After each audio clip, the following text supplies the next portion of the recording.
కూడికి ప్రారంభించుకుందాం. ఇంకెవరైనా బయట ఉంటే యవనస్తులు త్వరగా, యవనస్తులే కాదు యవనస్తులుగా భావించేవారు ఎవరైనా సరే లోపలికి రావచ్చు, త్వరగా వచ్చి కూర్చో. ప్రార్థన చేసుకుందాం.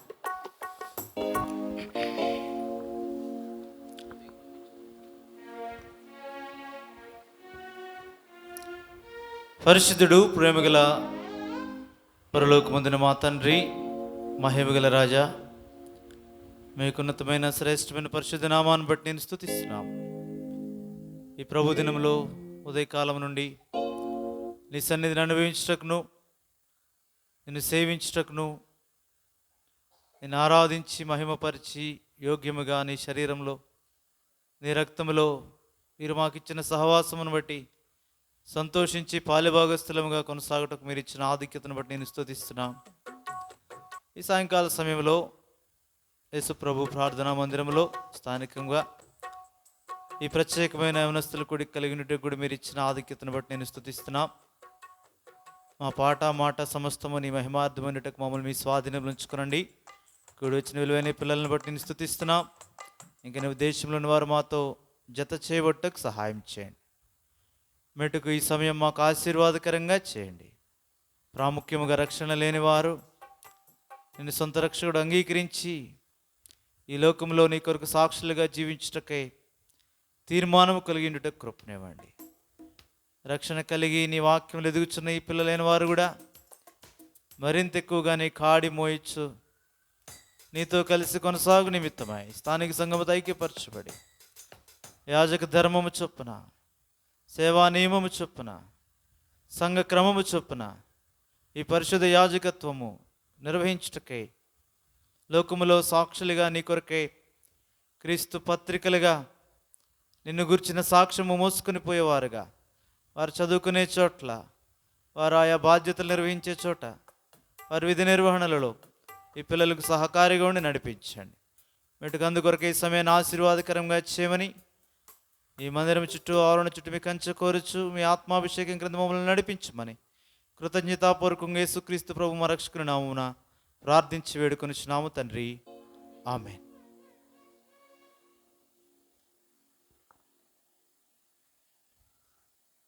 నాగట్టి మీద చేతిని అనే పాట పాడదాం. ఇది ఆల్రెడీ మీకు వచ్చుంటే కలిసి పాడండి, లేకపోతే మీ గ్రూప్లో పెట్టారు. లోకల్ స్థానిక యేసు ప్రభు ప్రార్థన మందిరం గ్రూప్లో ఉంది, దాన్ని చూసి పాడండి.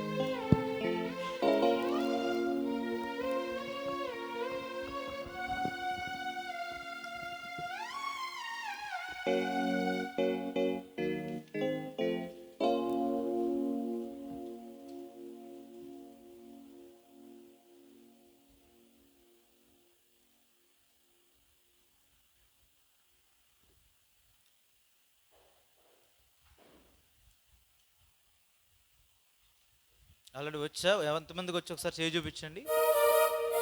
ఈ పాట ఎంతమందికి వచ్చు? సరే, మర్చిపోయినట్టున్నారు కొద్దిమంది కూడా. సరే సరే.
జీవిత అవసరమే వెంటాడిన ధనముపై ఆశ శోధించిన జీవిత అవసరమే వెంటాడిన ఇబ్బందులెన్నెన్నో ఎదుర్చిన లాజరు వలె నేను జీవించిన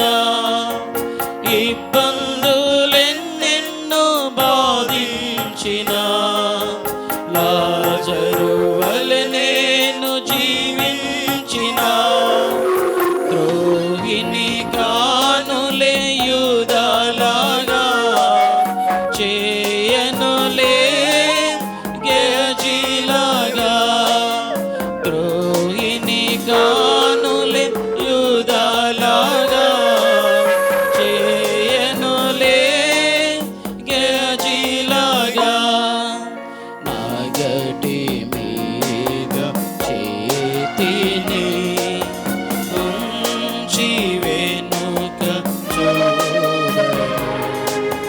నాకై గాయపడిన చేతిని విడువనులే జీవితాంతము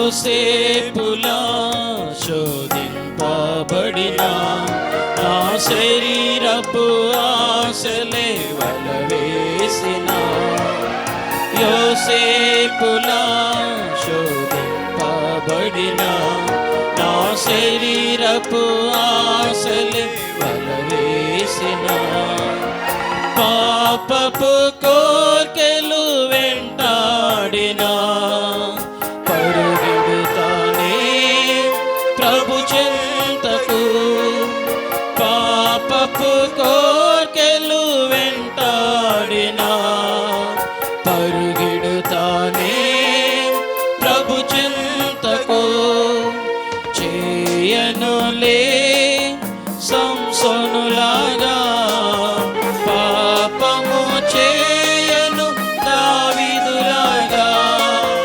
చేయనులే సంసోనులాగా పాపము చేయను దావీదులాగా నాగటి మీద చేతిని ఉంచి వెనుక చూడను నాకై గాయపడిన చేతిని విడువనులే జీవితాంతము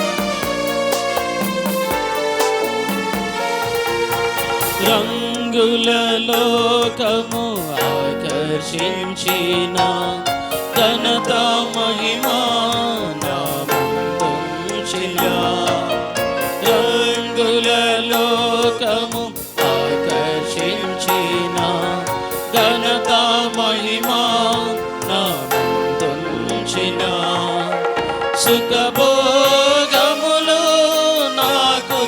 చూపిన పేరు ప్రఖ్యాతి నన్ను తాకిన సుఖభోగములు నాకు చూపిన పేరు ప్రఖ్యాతి నన్ను తాకిన వెళ్ళనులే దేమాలాగా ఈ లోక స్నేహపు నీడలకు వెళ్ళనులే దేమాలాగా ఈ లోక స్నేహపు నీడలకు నాగటి మీద చేతిని ఉంచి వెనుక చూడను నాకై గాయపడిన చేతిని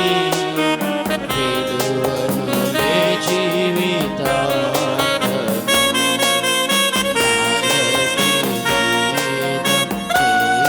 చేతిని ఉంచి వెనుక చూడను నాకై గాయపడిన చేతిని విడువనులే జీవితాంతము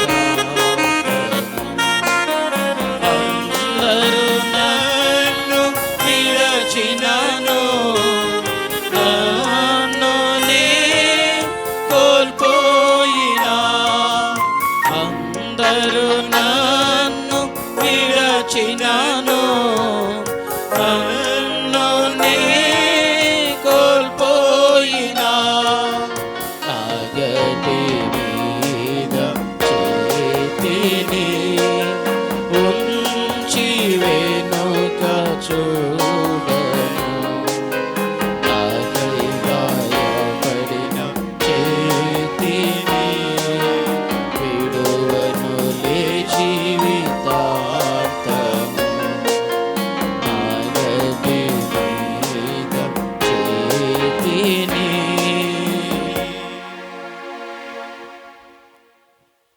వచ్చిందా అందరికీ? వచ్చిందా? ఒక్కసారి పల్లవి పాడతారా? ఒకసారి అన్న స్టార్ట్ చేసి వదులుతాడు. అందరి దగ్గర ఉన్నాయి కదా, కనీసం ముగ్గురి దగ్గర ఉందా? ఫోన్ ఉందా? చూపించండి ఒకసారి. మీ దగ్గర ఉంది కదా? కాబట్టి ఒకసారి మీరు ట్రై చేయండి. ఆ తర్వాత దేవుని వాక్యం విందాం మళ్ళీ ఒకసారి. గట్టిగా పాడండి, మీకు వచ్చిందో లేదో అర్థమయ్యేది అనుకోరు. మీరు కూడా మీకు వచ్చు కదా, గట్టిగా పాడండి. మరి మీరు ఆల్రెడీ ఇరగొట్టేశారు కదా, అరే అంత దూరం వెళ్తే మాకు కనపడదు, దగ్గరికి వచ్చి పాడండి. మీ అన్నయ్యడి, మీ అన్నయ్య రాలేదా? మీ అన్నయ్య అంటే ఆ అన్నయ్య.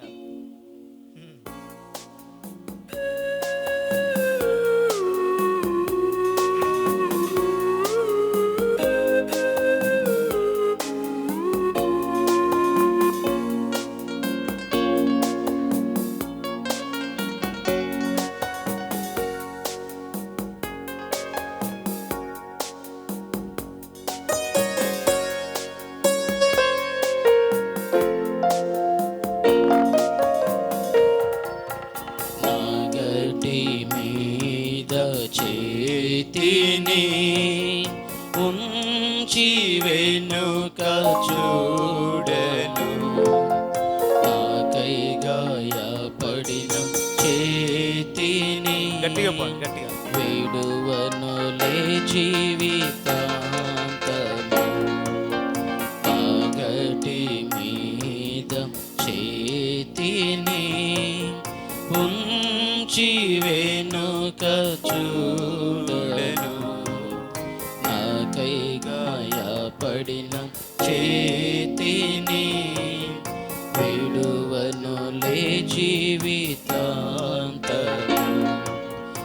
అందరూ నన్ను విడచినను నన్ను నే కోల్పోయినా అందరూ నన్ను విడచినను నన్ను నే కోల్పోయినా నాగటి మీద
చరణం పాడదాం. మొదటి చరణం.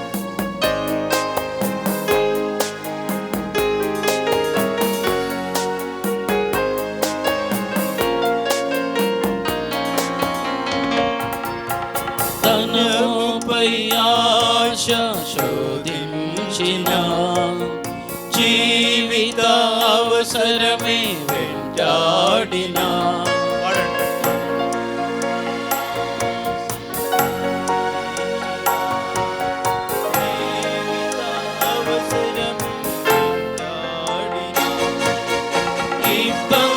ఇబ్బందులెన్నెన్నో బాధించిన రాజరువలె నేను జీవించిన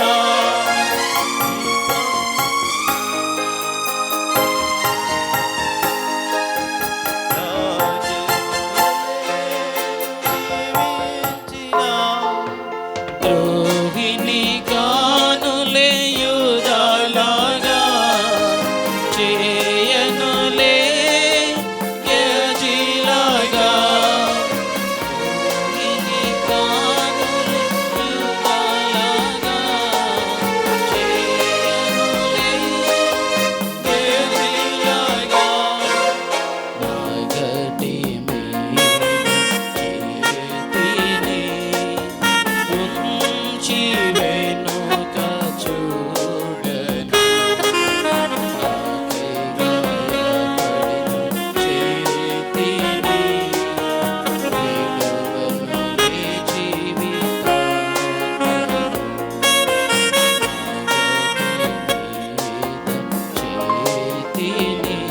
రైట్, అందరూ బాగా పాడారు.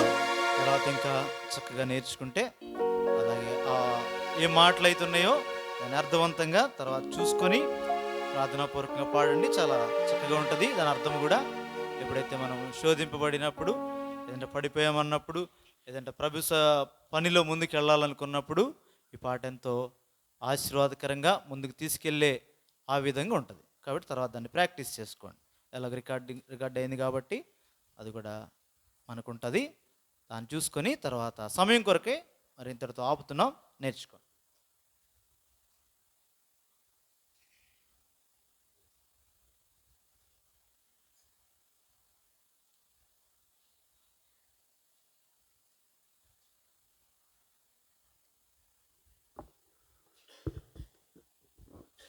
రెండు రోజుల నుంచి బోర్ అయిపోయిందా మొహం చూసి చూసి?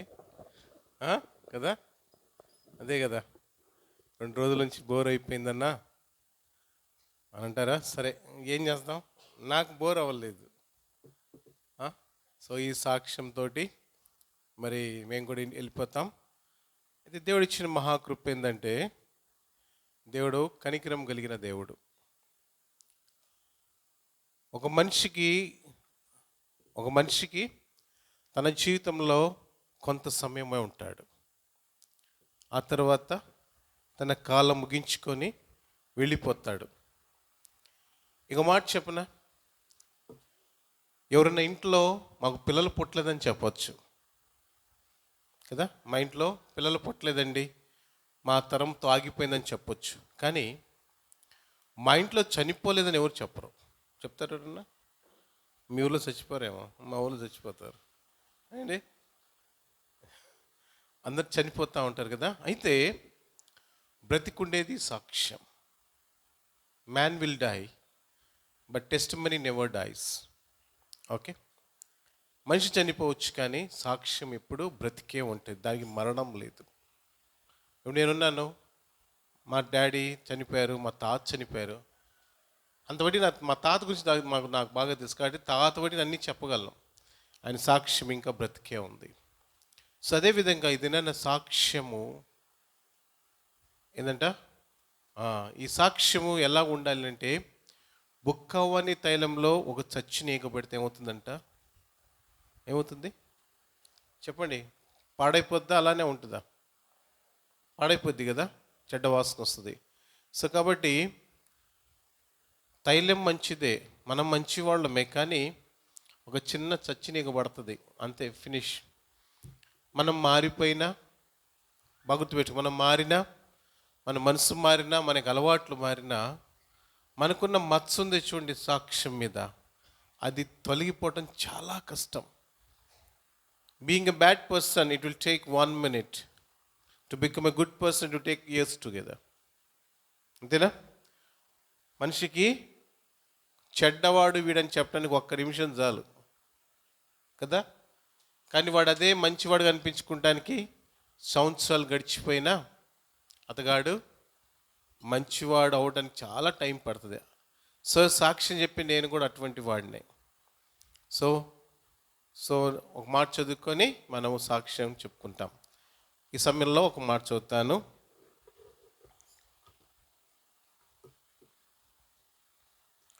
లూకా రాసిన శుభవర్తమానము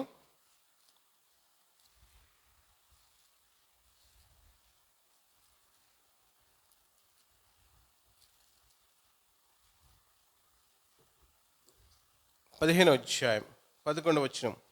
మరియు ఆయన ఇట్లా, నేను ఒక మనుషునికి 2 కుమారులుండిరి. వారిలో చిన్నవాడు తండ్రి ఆస్తిలో నాకు వచ్చు భాగం ఇమ్మని తన తండ్రిని అడగగా అతడు వారికి తన ఆస్తిని పంచిపెట్టెను. కొన్ని దినములైన తర్వాత ఆ చిన్న కుమారుడు సమస్తను కూర్చుకొని దూరదేశమునకు ప్రయాణమైపోయి అచ్చట తన ఆస్తిని దుర్వ్యాపారం వల్ల పాడు చేసెను. 17వ వచనం. అయితే బుద్ధి వచ్చినప్పుడు వాడు, నా తండ్రి యొద్ద ఎంతోమంది కూలివాండ్రకు అన్నం సమృద్ధిగా ఉన్నది, నేనైతే ఇక్కడ ఆకలితో చచ్చిపోతున్నాను. నేను లేచి నా తండ్రి యొద్దకు వెళ్ళి, తండ్రి, నేను పరలోకమునకు విరోధముగాను నీ ఎదుటను పాపం చేసిందని ఇక మీదట నీ కుమారుని అనిపించుకున్నటకు యోగ్యుడను కాను. నన్ను కూలి వారిలో ఒకనిగా పెట్టుకొనుమని అతనితో చెప్పుదును అనుకొని లేచి తండ్రి యొద్దకు వచ్చెను. అతడు ఇంకనూ దూరముగా ఉండినప్పుడు తండ్రి వానిని చూచి కనికరపడి పరిగెత్తి వాని మెడ మీద పడి ముద్దు పెట్టుకొనెను. దేవుడి వాక్యంని ఆశ్రయించి దీవించి మనతోటి ప్రార్థన చేస్తాం. దేవుడు మనతోటి ప్రార్థన చేసుకుంటాం. తండ్రి, సమస్తం చేస్తున్నాను దేవా,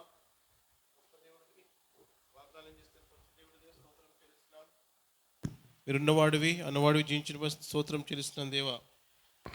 సహాయం చేయము, కృప చూపించము, దయ చూపించు దేవా.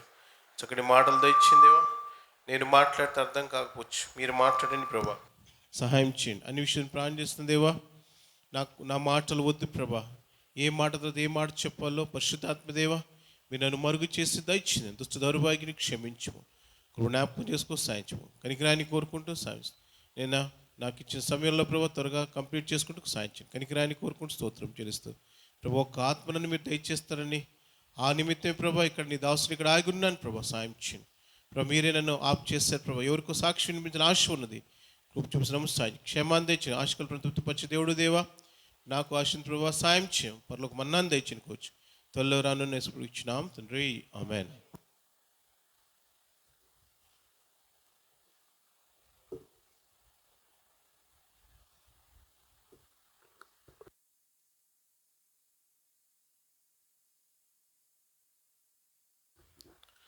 సో ఇక్కడ మనం ఏం గమనిస్తామంటే, చిన్న కుమారుడు తండ్రి ఇంట్లోనే ఉన్నాడు. ఒక దినం ఏం చేశాడు, ఆస్తిని సమకూర్చుకొని దూరదేశానికి ప్రయాణమై వెళ్ళిపోయినాడు. ఆ తర్వాత ఏం జరిగిందండి, ఆ చిన్న కుమారుడు దుర్వ్యాపారం వల్ల ఆస్తి మొత్తం పాడు చేసుకున్నాడు. ఆ తర్వాత బుద్ధి వచ్చింది, తండ్రి దగ్గరికి వచ్చాడు. తనకు ఒకటి గుర్తొస్తా ఉంది. ఏం గుర్తొచ్చింది, నా తండ్రి ఇంట అనేక మంది కూలివాళ్ళు ఉన్నారు, వారు కడుపు నిండా భోజనం చేస్తున్నారు, ఇది నాన్న నాకు అది లేదు అని ఏం చేశాడు. సరే ఏం చేసిన వెంటనే తండ్రి దగ్గరికి వస్తూ ఉన్నాడు. తండ్రి కూడా కనికరపడి ఏం చేశాడు, వచ్చి ఒక కుమారుని ఆయన కూడా పోయి ఏం చేశాడు, తన మెడ మీద ముద్దు పెట్టుకొని మరి తనని కౌలించుకొని తనని కుమారుడుగా స్వీకరిస్తూ వచ్చాడు. ఇదంతా ఎందుకు చెప్తా వచ్చానంటే, మరి మా మమ్మీ డాడీ మరి పూనా నుంచి సేవకు వచ్చారు. బక్సింగ్ అంకుల్ మరి మా మమ్మీ డాడీ ఇంటర్వ్యూ చేశారు. తర్వాత నాకు ప్రార్థన చేశారు. అయిపోయిన తర్వాత వాళ్ళు సేవకు వచ్చారు. సేవకు వచ్చినప్పుడు అప్పుడు నాకు వయసు దాదాపు 10 నుంచి 12 సంవత్సరాలు, మేబీ 12 years. సో ఆ సమయంలో నాకు తెలుగు రాదు. మీరు గమనించే ఉంటారు, అరవిందన్ ఏంది తెలుగు బైబిల్ కొంచెం పట్టి చదువుతున్నాడని. వాస్తవంగా మేము నేర్చుకుంది హిందీ ఇంగ్లీష్. నేను సెంట్రల్ స్కూల్లో స్టూడెంట్ నేను. మాకు అక్కడ ఎయిర్ ఫోర్స్లో ఉండేవాడు డాడీ, కాబట్టి మాకు అంతా మేము సెంట్రల్ స్కూల్లో చదువుకునేవాళ్ళం. మాకు ఇంగ్లీష్ హిందీ తప్ప తెలుగు రాదు అసలు. ఇంట్లో కూడా తక్కువగా మాట్లాడేవాళ్ళు. సో ఆ కారణం చేత నాకు తెలుగు కూడా మాట్లాడటం రాదు. సో మేము పొదిలి వచ్చాం. బాగా మొరట ఊరు. ఎంత మొరట ఊరంటే అది ఎట్లా ఉంటుందంటే మేము చాలా తరచుగా మాట్లాడే మాటలు వేరుగా ఉంటాయి. మేము తరచుగా మాటలు నొక్కపో, ఇంకా అసహ్యంగా ఉంటాయి మాటలు. అవి మీకు మామూలు అనమాట. ఓ మే, మేము పిలిచి పలుపులను ఓ మే, రే, ఓయా, ఇవి మేము పిలుచుకునే అనమాట. ఇటాటి ఊరికి వచ్చాను నేను. ఇటు రాగానే మా పరిస్థితి ఎలాగుందంటే అసలు తెలుగు రాదు. ఒకడు వచ్చి మీ బాబు ఉన్నాడు ఇంట్లోనే. వాడు బాబు అంటే నేను మా ఇంట్లో బాబులు లేరయ్యా, నేనే బాబునని చెప్పాను. మీ బాబు అంటే నువ్వు కాదు, మీ అయ్యా. అది తెలియదు, అయ్య అంటే తెలియదు నాకు. మీ డాడ్ ఉంటే చెప్పి ఉన్నాడని. సరే, మొత్తానికి నాకు తెలుగు రాదు కదా. అప్పుడు మా డాడీ వాళ్ళు ఏం చేశారంటే నేను తెలుగు నేర్చుకుంటానికి ఒక ఎలిమెంటరీ స్కూల్కి పంపించారు. అది బ్రాహ్మిన్స్ స్కూల్. అది పోగానే గుడ్ మార్నింగ్ సార్ అన్న. గుడ్ మార్నింగ్ సార్ అనగానే పైకి కిందకి చూశాడు. చిన్నప్పటి నుంచి బొద్దుగునే ఉండేవాడిని. ఇప్పుడు కొంచెం తగ్గేళ్ళు కానీ ఇంకా బొద్దుగున్నాను. హాఫ్ నిక్కరు షర్ట్ వేసుకొని టక్ చేసుకొని పోయా. పోగానే నన్ను జాయిన్ చేసి వచ్చాడు మా నాన్న. ఏం బాబు ఏం చదువుకుంటున్నావు అన్నాడు. వాట్ అన్నాను. రేయ్ వాట్ ఏంద్రా, తెలుగులో మాట్లాడంటారు. వాట్ అన్నా మళ్ళీ. అనగానే ఆయనకి బీపీ రేజ్ అయిపోతుంది. ఆయన బేపనైన అనమాట. ఇంత ఉంటాడు ఆ మనిషి, వెరైటీ మనిషి. ఒక పంచి ఒకటి కట్టుకుంటాడు, పై సొక్క కూడా లేదు, అది వేసుకున్నాడు అనమాట. జింజం వేసుకుని వచ్చేవాడు. వాట్ అన్నాడు మళ్ళీ. ఎక్కడి నుంచి వచ్చావన్నాడు. నాకు మొత్తానికి ఏదో అర్థమవుతుంది. పూనా పూనా అన్నాను. పూనా అనగానే మా ఊరిలో పూనా అంటే బూత్ మాట, చాలా పెద్ద బూత్ అనమాట. సరే, ఆయన నన్ను గుర్రుగురుగా చూస్తున్నాడు. నా చేతిలో పలక ఉంది. ఇది నేను చక్కగా 5th స్టాండర్డు స్కూల్ ఫస్ట్ వచ్చాను నేను. మా సెంట్రల్ స్కూల్ బాగా చదివేవాడిని. నేను మా చెల్లి ఫస్ట్ అనమాట. అది 4th, నేను 5th. ఆ తర్వాత పలక తీసుకొచ్చి బల్లపు నుంచి అల్దిద్దామన్నాడు. నాకు రావట్లేదు అయ్యి. ఆనమంటాడు, ఆనమంటున్నాడు, చాలా చెప్తున్నాడు నాకు. ఆయన చెప్తా ఉంటే నేను సరిగా ఆయనకి రెస్పాండ్ అవ్వటంలా. ఇంక అంతేనమ్మా, ఓరి దున్నపోతలాగున్నావు, ఇటు పెడిచాడు పొడిసేది నన్ను. నాకైతే అసలు దున్నపోత అంటే తెలియలే ముందు. అది ఏందో ఏదో అంటున్నాడు అనుకున్నాను. నవ్వుతున్నాను. నేను దున్నపోత మళ్ళీ నొక్కుతున్నాడు వేసి. మొదటి రోజే కొట్టాడు నన్ను ఆయన. నేను ఇంకా ఈ రకంగా చూసేసరికి మళ్ళీ వెళ్ళా నేర్చుకుంటానికి. మళ్ళీ కొట్టాడు ఆ స్వామి. కొట్టంగానే ఇంకా నేను అనుకున్నాను, ఓయమ్మ ఇది పని కాదు, ఇదేం చెబుతాను నాకు అర్థం కావట్లేదు. సరే, మొత్తానికి నన్ను తీసుకెళ్ళి హై స్కూల్లో జాయిన్ చేస్తాను. 7th స్టాండర్డ్కి. 7th స్టాండర్డ్కి జాయిన్ చేస్తే అప్పుడు మాకు పబ్లిక్ ఎగ్జామ్ ఉండేది. ఖచ్చితంగా తెలుగు రావాలి మాకు. తెలుగు రాదు నాకు. సో నన్ను అక్కడ జాయిన్ చేశాడు అనమాట మా నాన్న. నన్ను ప్రైవేట్గా పోయి కూర్చొని నేను ఏం చేశానంటే ఒకరోజు లెక్కలు చెప్తున్నాడు. ఆయన పేరు సుందరరాం రెడ్డి ఆయన పేరు. అబ్బాయి ఈ లెక్కలు అర్థమైందంటే అందరు తలకెళ్ళి నేను అట్టనే చూస్తున్నాను. ఆయనకి వెళ్ళి అర్థం కాదుగా. ఏంద్రా గుడ్లు మిట్టకరించుకొని చూస్తున్నాం అన్నాడు. వాట్ అన్నా. అమ్మ అంతే, వాటేసుకుని అంత పని చేశాడు. వచ్చి ఒంగోబెట్టి మాలు గుద్దల దబా బాదాడు. నాకు వాళ్ళు ఎందుకు కొడుతున్నారో తెలియట్లా. సరే, మొత్తానికి ఇప్పుడు ఒక హనుమంతరావు గారిని మాకు టీచర్ గారు మా మందిరానికి వస్తాడు. ఆయన వచ్చి అండి అబ్బాయికి తెలుగు రాదు అంటే ఆయన అన్నాడు, తెలుగు రానోడిని తీసుకొచ్చి క్లాసులో కూర్చోటి, వాడికి ఏం అర్థమైద్ది, వాడి వల్ల క్లాస్ డిస్టర్బెన్స్ అవుతుంది. మన క్రిస్టియన్ కదా ఆయన రెడ్డి. సో ఆయనకి ఇష్టం లేదు నేను ఉంటావాడ. మరి చక్కగా నీట్గా తయారు వచ్చింది. విషయం ఏంటంటే నన్ను అక్కడ జనాలు అక్కడ ఏం చేసేవాళ్ళు నన్ను టీస్ చేసేవాళ్ళు. అక్కడ అమ్మాయిలు కూడా వచ్చి అబ్బాయి ఏం పేరు అబ్బాయి నీ పేరు, అబ్బాయి ఏమి అంటే అలా ముద్దుకు తిరుగుతుండేవాడు లోపల. సరే, అక్కడ ఆయన కొట్టాడు. అప్పుడు ఏం చేస్తానంటే ఇది లాభం లేదని ఉదయాన్నే కొన్ని 2 బుక్స్ తీసుకొని స్కూల్కి వచ్చేవాడిని టిఫిన్ చేసేసి. తర్వాత మధ్యాహ్నం దాకా స్కూల్ చుట్టుపక్కల తిరిగేవాడిని. ఆ రోడ్లన్నీ మొత్తం తిరిగేవాడిని. రోడ్లన్నీ తిరిగి మళ్ళీ మధ్యాహ్నానికి మళ్ళీ ఇంటికి పోయేవాడిని. ఎందుకు అంటే స్కూల్ పిల్లలతో పాటు ఇంటికి పోయాడిని. ఈ రకంగా పోతా ఉన్నాను, వస్తూ ఉన్నాను. సో నాకు ఇప్పుడు అప్పుడు రిజిస్టర్లో నా పేరు ఎంట్రీ చేయలేదు, ఎందుకంటే నాకు తెలుగు రాదని నన్ను చేర్చుకోలేదు వాళ్ళు. సో అప్పుడు అట్లా గడిచిపోయింది. అప్పుడు ఏం చేశారంటే 7th క్లాస్ తెనాలిలో ప్రైవేట్గా ఎగ్జామ్ కట్టాను అనమాట. మా డాడీ కట్టారు. తెనాలిలో వాళ్ళు అక్కున్నారనమాట. మొత్తానికి ఎగ్జామ్ రాశాను. అయ్యగారికి మార్కులు వింటారా, 04, 03, 01 ఇయే మార్కులు వచ్చినాయి. ఈ మా నాన్న అన్నాడు, ఏంద్ర ఈ మార్కులు అన్నాడు. నేను కాముకున్నాను. మా నాన్నకు ఒకటే తెలుసు, నన్ను కొట్టడం తెలుసు ఆయనకి. అరే వీడికి తెలుగు రాదే, వీడికి పరిస్థితి ఏందా అని ఏం ఆలోచించలా. మా చెల్లి తెలుగు 5th స్టాండర్డ్ అనమాట. ఆ 5th స్టాండర్డ్ పొదిల్లో ఉంది. ఎట్టెట్నో తెలుగు కష్టపడి ఎట్నో ఏదో చేసింది, తత్మస్తపు ఇంగ్లీష్లో లాక్కొచ్చింది అది. సో నాకు లేదు, ఇంక లేదు. తర్వాత వెంటనే రిజైన్ చేసి వచ్చాడు డాడీ జాబ్. రిజైన్ చేసి వచ్చినప్పుడు మా దగ్గర డబ్బులు కూడా లేవు, చాలా కష్టంగా ఉంది. ఇంకప్పుడు నన్ను వీధి బళ్ళు వేశారు కదా. ఇంకప్పుడు చూశాడు, ఇది లాభం లేదనుకొని మరలా 7th క్లాస్ మళ్ళీ చదివాను నేను. మీరు ఎంత చదివారు 7th క్లాస్ రెండోసారి? చదివారు 7th క్లాస్ రెండోసారి కూడా? నేను అడు చూస్తే చదవలేదు కదా. నేను 7th క్లాస్ 2 సార్లు చదివాను నేను. రెండోసారి మళ్ళీ 7th క్లాస్ కట్టారు. అప్పుడేదో కింద మీద అప్పుడు తెలుగు వచ్చిన సంవత్సరానికి కింద మీద పడి బాగా చదివేవాడిని. మళ్ళా మంచి మార్క్స్ వచ్చినాయి. మళ్ళీ ఎక్కడైతే ప్రైవేట్ స్కూల్లో నుంచి ప్రైవేట్గా రాశాను, కానీ స్కూల్లో ఫస్ట్ ర్యాంక్ వచ్చాను నేను. అక్కడ మంచి మార్క్స్ వచ్చినప్పుడు వడ్లపూడిలో మంచి స్కూల్ ఉంది, అక్కడ జాయిన్ చేశాను నేను. జాయిన్ చేయగానే 8th క్లాస్ అక్కడ జాయిన్ అయ్యాను, బాగా చదువుకుంటా ఉన్నాను. మా డాడీ మిమ్మల్ని సేవలో ఉన్నారు పొదిలిలో. వాళ్ళు అన్నారు, ఒరేయ్ నువ్వు ఇక్కడ ఉండటం బాగలేదు, అందరూ నేను అడుగుతున్నారు, ఎన్ని సేవకుల పిల్లలు ఆడ దూరం పోయి చదువుకుంటున్నారు, వస్తుందే ఇంట్లో పని చేసేవాళ్ళు లేరు. ఇంట్లో నేను బాగా పని చేస్తాను, అన్ని పనులు చేస్తాను. మా అమ్మకి ఆయాసం వచ్చింది సేవకు రాగానే. మరి అంతకుముందు గ్యాస్ అవి వాడేవాళ్ళు, ఇక్కడికి పొదిలి రాగానే గ్యాస్ లేదు, అక్కడ సిలిండర్లే లేవు ఆ ఊరిలో. అంత మంచి ఊరో, సిలిండర్ లేని ఊరు అనమాట ఆ ఊరు. ఆ ఊరిలో అవి ఏం చేసేది, కట్టెలు పెట్టి ఊతుతుంటారు, దగ్గుతూ ఉండేది. మా నాన్న చూసేది కుదరలేని నన్ను పిలుచుకొచ్చారు, ప్రేమగా పిలుచుకొచ్చాడు. ముత్తదే నన్ను బలి పశువు చేత నాకు అర్థం కాల టైంలో. సరే మొత్తానికి పొయ్యి ఊడటం నేర్చుకున్నానండి ముందు. మా అమ్మ పొయ్యిలు గిట్ట నేను ఊడటం, ఇదే నా పని, జాబు అక్కడ. సరే మొత్తానికి ఉదయం మధ్యాహ్నం సాయంత్రం పొయ్యి ఊడటం మొదలు పెట్టాను. చిన్నగా మా అమ్మంది, ఒరే నేను తాలింపు మాడిద్ది కదా అట్టనే ఇవ్వనేది. మొత్తానికి తాలింపు మంది అదే అట్టంటం నేర్చుకున్నాను నేను. నా జీవితంలో అదే స్టార్ట్. ఆ ఊదురు కొట్టము నా చేతికి గంట మొత్తానికి వంటలు చేసుకోవడం మొదలు పెట్టాను ఆ నుంచి. సో ఒక రోజున మా పరిస్థితి ఎలా ఉంది, ఒక ఆయన వచ్చాడు, ఎక్కడి నుంచి, ఒంగోలు నుంచి వచ్చాడు. 31st నైట్, బాబు వాష్రూమ్ ఎక్కడ అన్నాడు.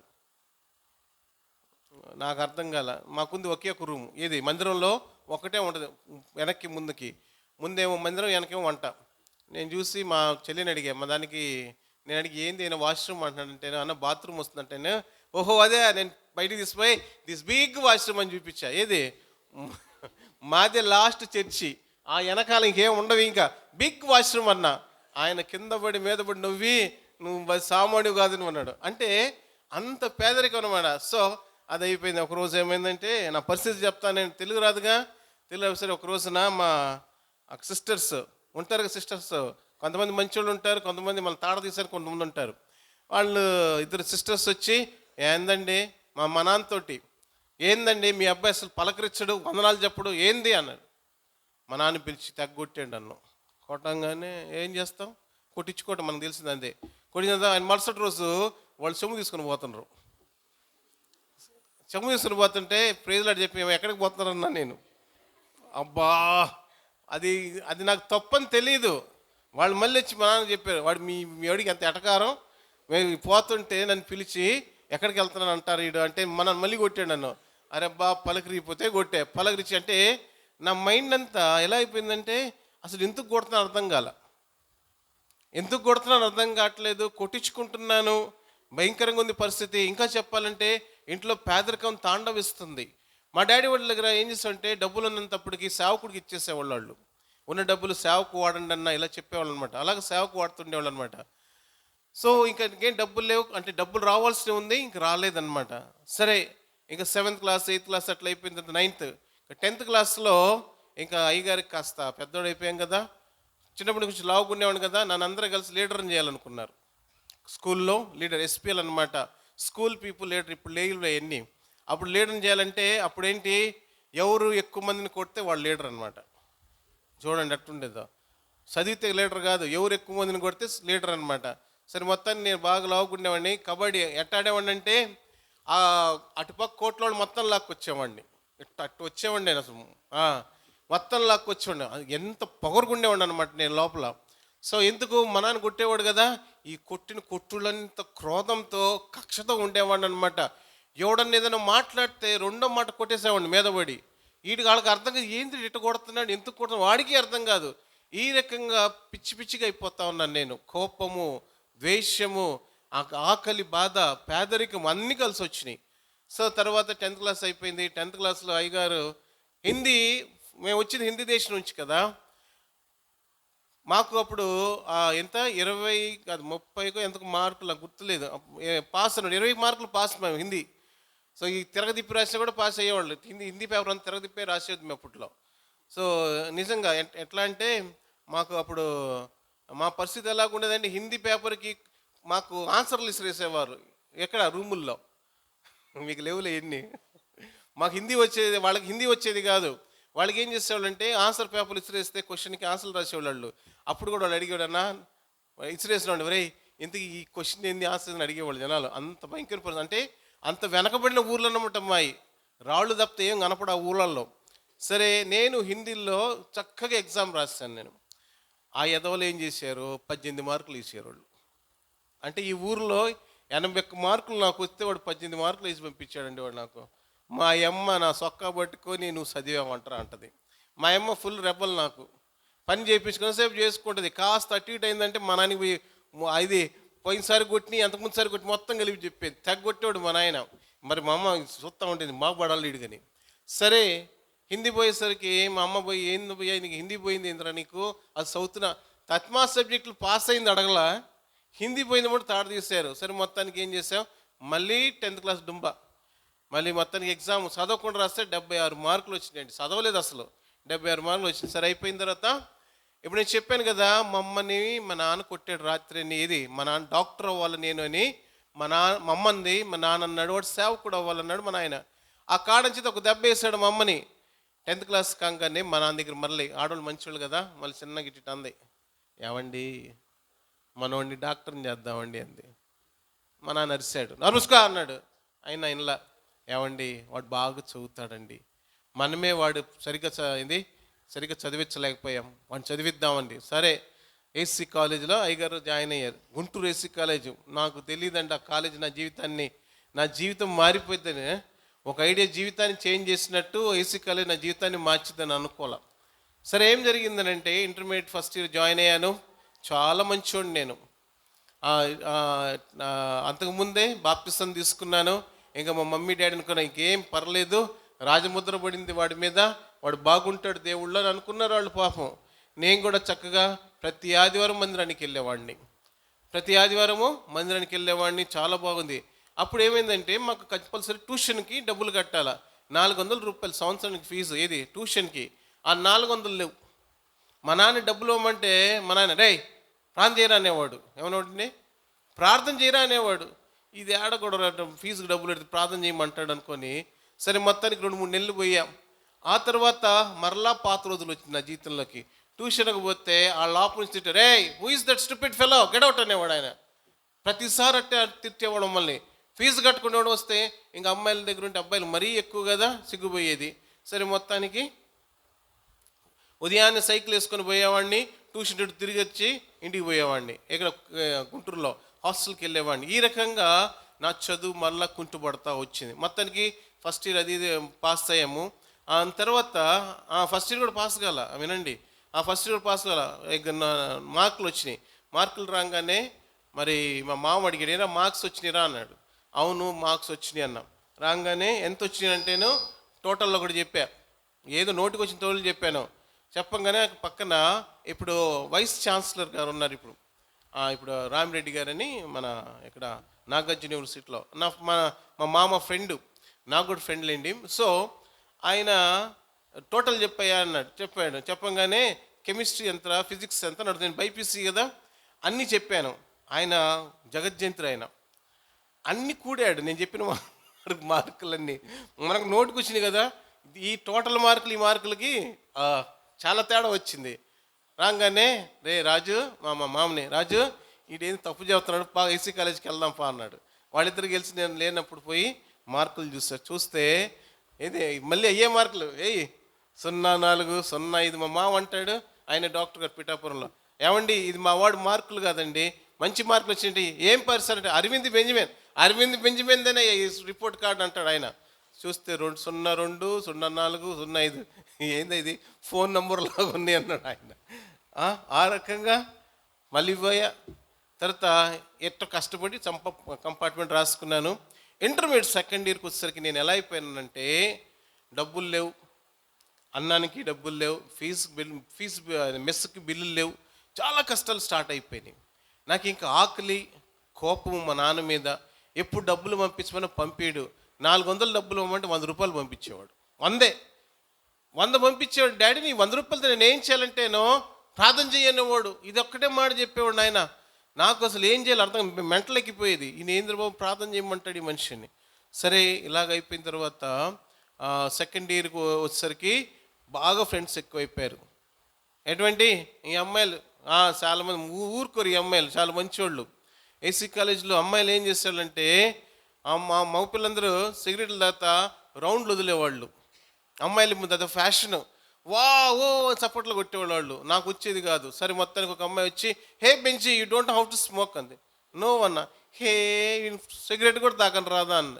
అనగానే ఏంద్రా ఇంత అసహ్యంగా అంది ఈమె నన్ను చిచ్చి అని. అప్పుడు ఏం చేస్తానంటే ఒకటి గట్టిగా సిగరెట్ లాకేసుకొని నేను తాగటం మొదలుపెట్టా. ఎట్లా అది లోపల కూతాలో బయట కూతాలో తెలియదు. పువ్వు అని నవ్వుతున్నా, అదేమో పొగరాట్లా. ఇంక అందరు నవ్వుతుంటే నాకు చాలా సిగ్గుగా అనిపించింది. సో ఇంకప్పుడు ఏం చేస్తానంటే ఒకటి రే మామ ఏం చేయాలి దీన్ని చెప్పురా అన్న. అంటేను లోపలికి పీల్చు అన్నాడు. నాకేం తెలుసు, పీల్చుడికి ఎన్ని రంధ్రాలు అన్ని రంధ్రాలు పొగొచ్చింది బయటికి. అంతే, ఒక్కసారి ఇట్ అయిపోయాను నేను. ఏం అర్థం కాలేదు నాకు. ఒక్కసారి పీల్చంగానే అంత గట్టిగా పీల్చాను అనమాట. సరే తర్వాత చిన్నగా ప్రాక్టీస్ చేశాను ఎలా తాగాలో. తాగితే మొత్తం సిగరెట్ తాగడం మొదలు పెట్టాను. ఆ తర్వాత చిన్నగా మందు అలవాటు అయిపోయింది.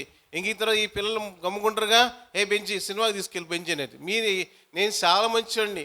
మా నాయన పంపించిన 100 రూపాయల్లో మధ్యాహ్నం పూట ఒక పూట భోంచేసి ఉదయం సాయంత్రం పస్తులుండి డబ్బులు దాచిపెట్టి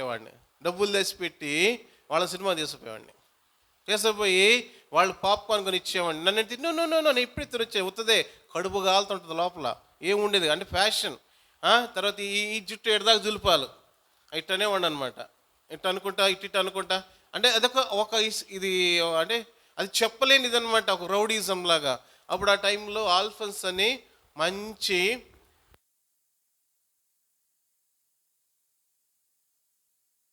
అతనికి ప్రియ శిష్యుడిగా తయారయ్యాను నేను. అక్కడ ఆయనతో పాటు వెళ్ళేవాడిని.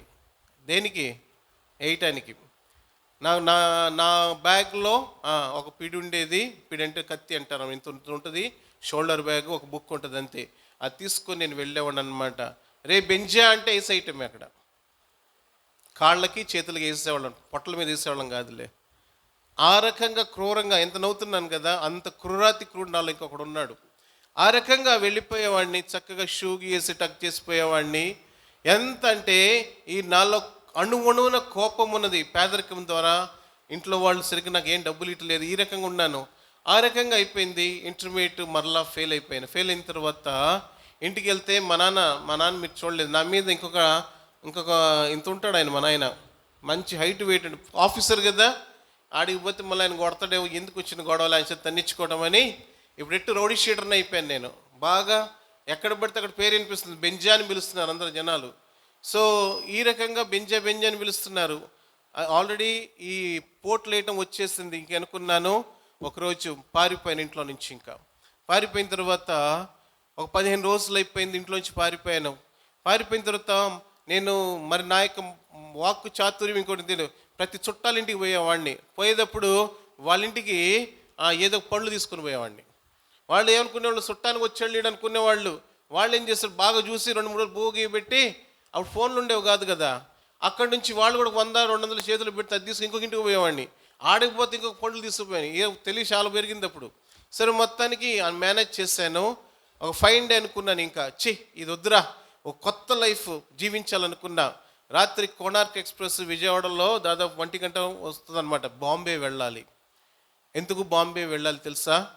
పని చేయటానికి కాదు, డాన్ అవ్వాలి. నా కోరిక ఏంటి తెలుసా? డాన్ అవ్వాలి. ఫిక్స్ అయిపోయాను. ఇంకా డాన్ అవ్వాలంటే 4 నెయ్యాలి. వేయటం పెద్ద సమస్య కాదు, రక్తం చూడటం పెద్ద సమస్య కాదు. చాలా కఠినంగా ఉన్నాను నేను.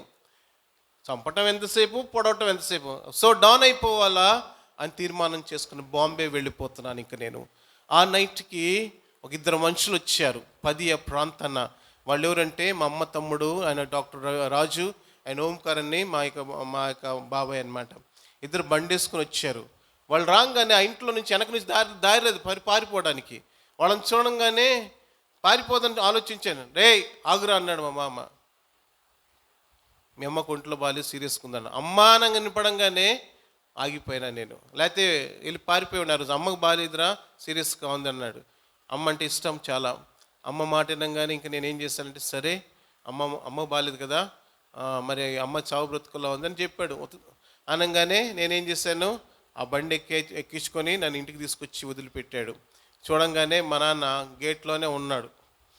ఆయన కాలం మా అమ్మ ఉంది. వారెవరు ఈ మోసం చేసాడు నన్ను, మీ అమ్మకు బాగాలేదని చెప్పి తెచ్చాడు అనుకొని తిట్టుకున్న ఒక నిమిషం.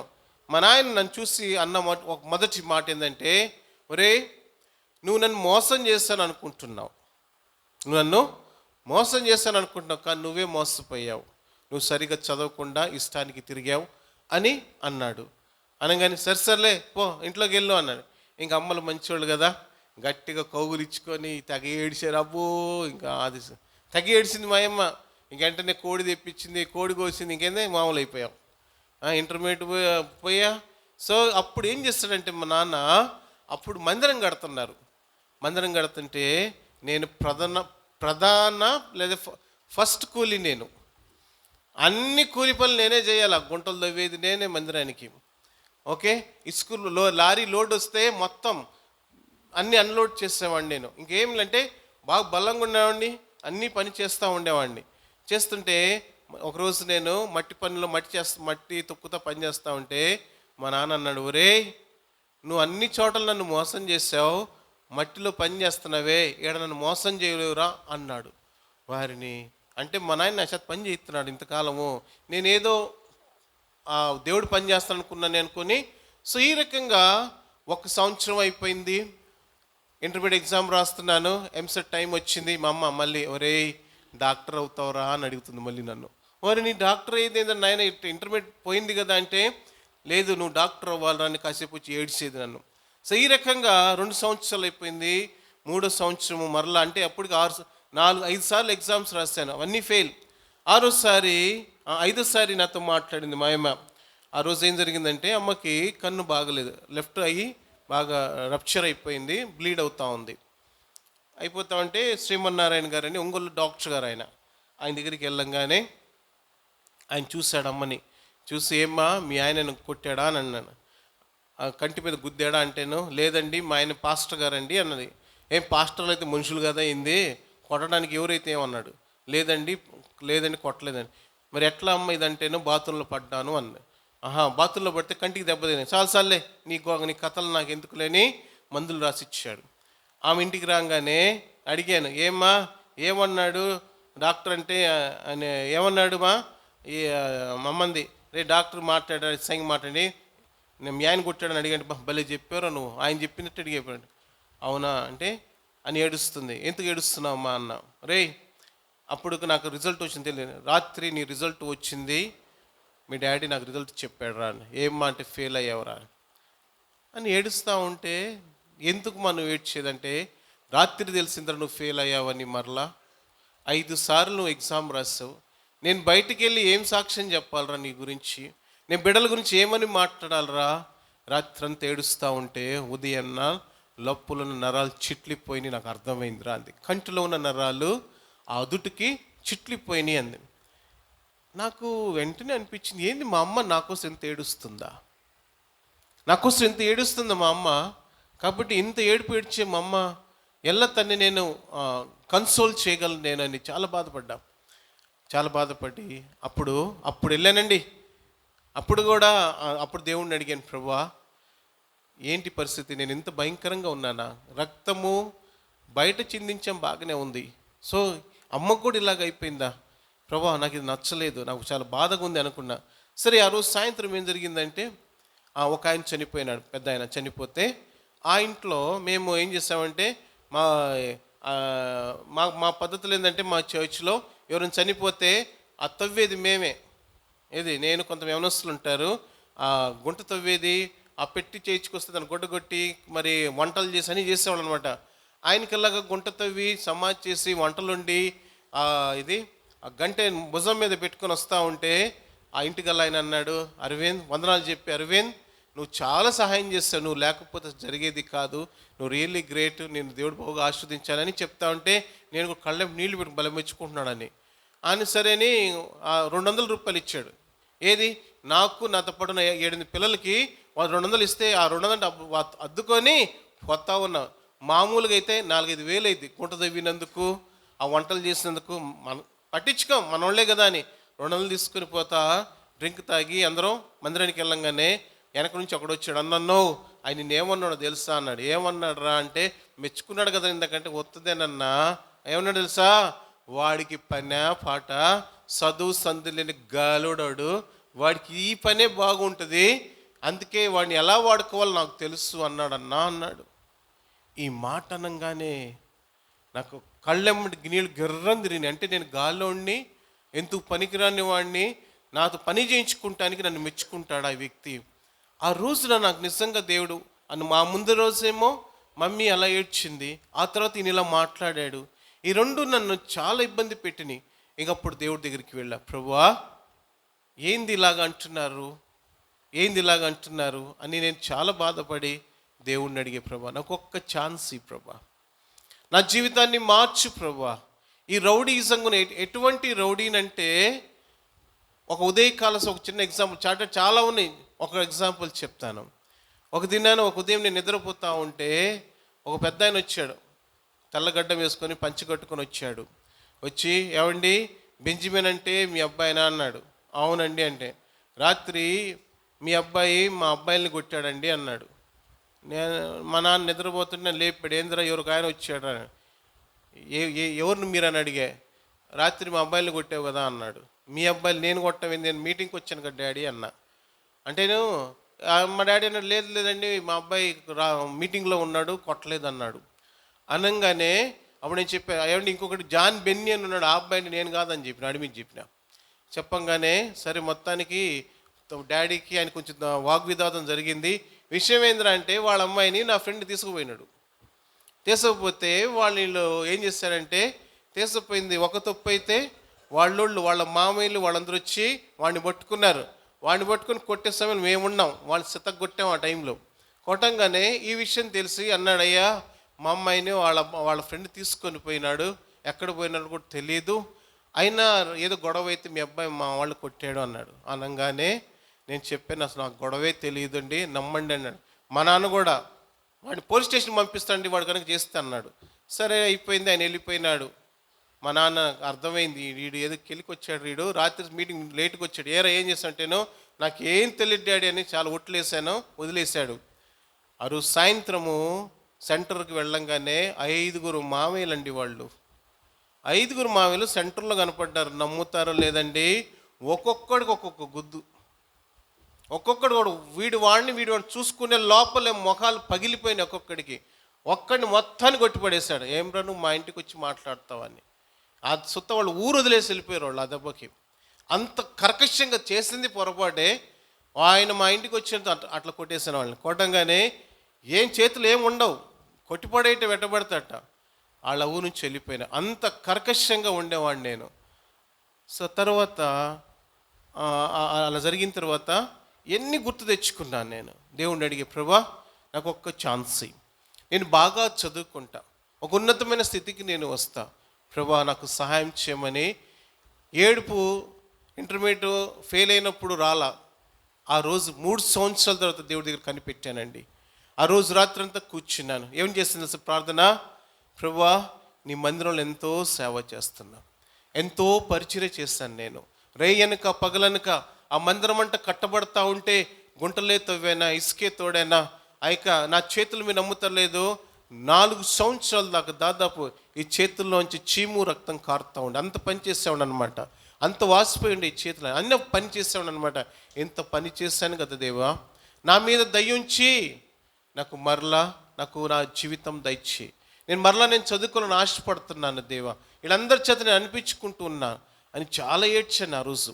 ఏడ్చిన తర్వాత ఆ ప్రార్థన అయిపోయింది, దేవుడితో సఖ్యపడ్డాను. ఆ తర్వాత 2 days అయిన తర్వాత ఒక అప్లికేషన్ వచ్చింది. ఏ అప్లికేషన్ ఏంటంటే, అప్పుడెప్పుడు నేను ఇంటర్మీడియట్ ఫెయిల్ అయినప్పుడు డిగ్రీకి నేను కట్టాను అనమాట, ఫీజు కట్టాను నేను. అప్పుడు 200 రూపీస్.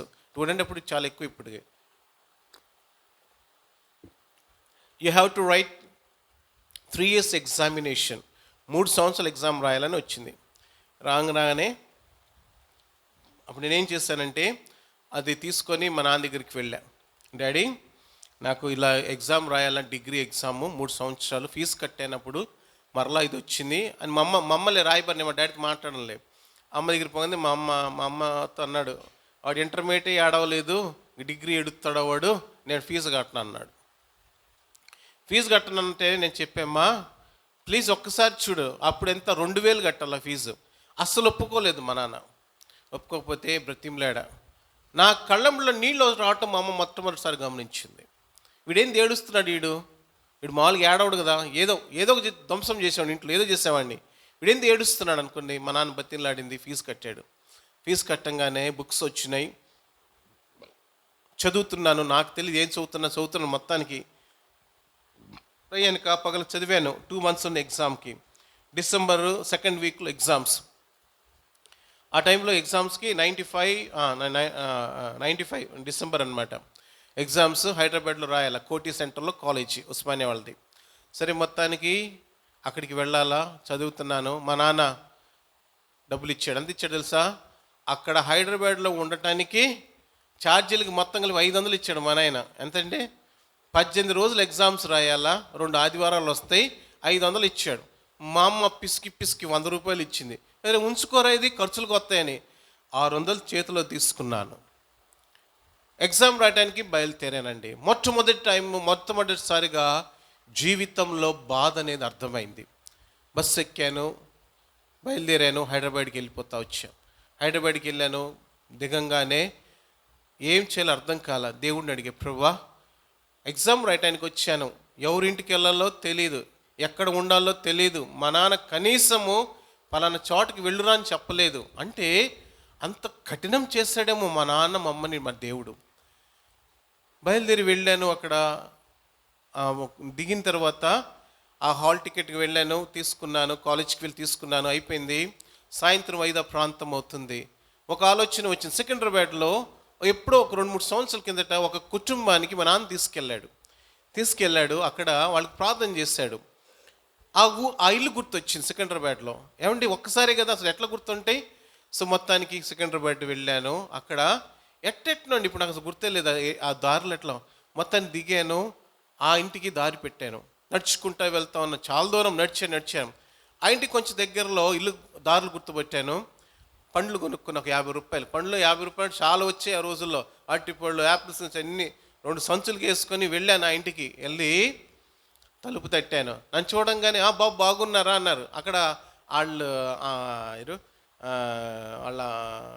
నేను పోయిన ఇంటికి వాళ్ళ ఫాదర్ మదర్ లేదు, పిల్లలు. బాగున్నాను.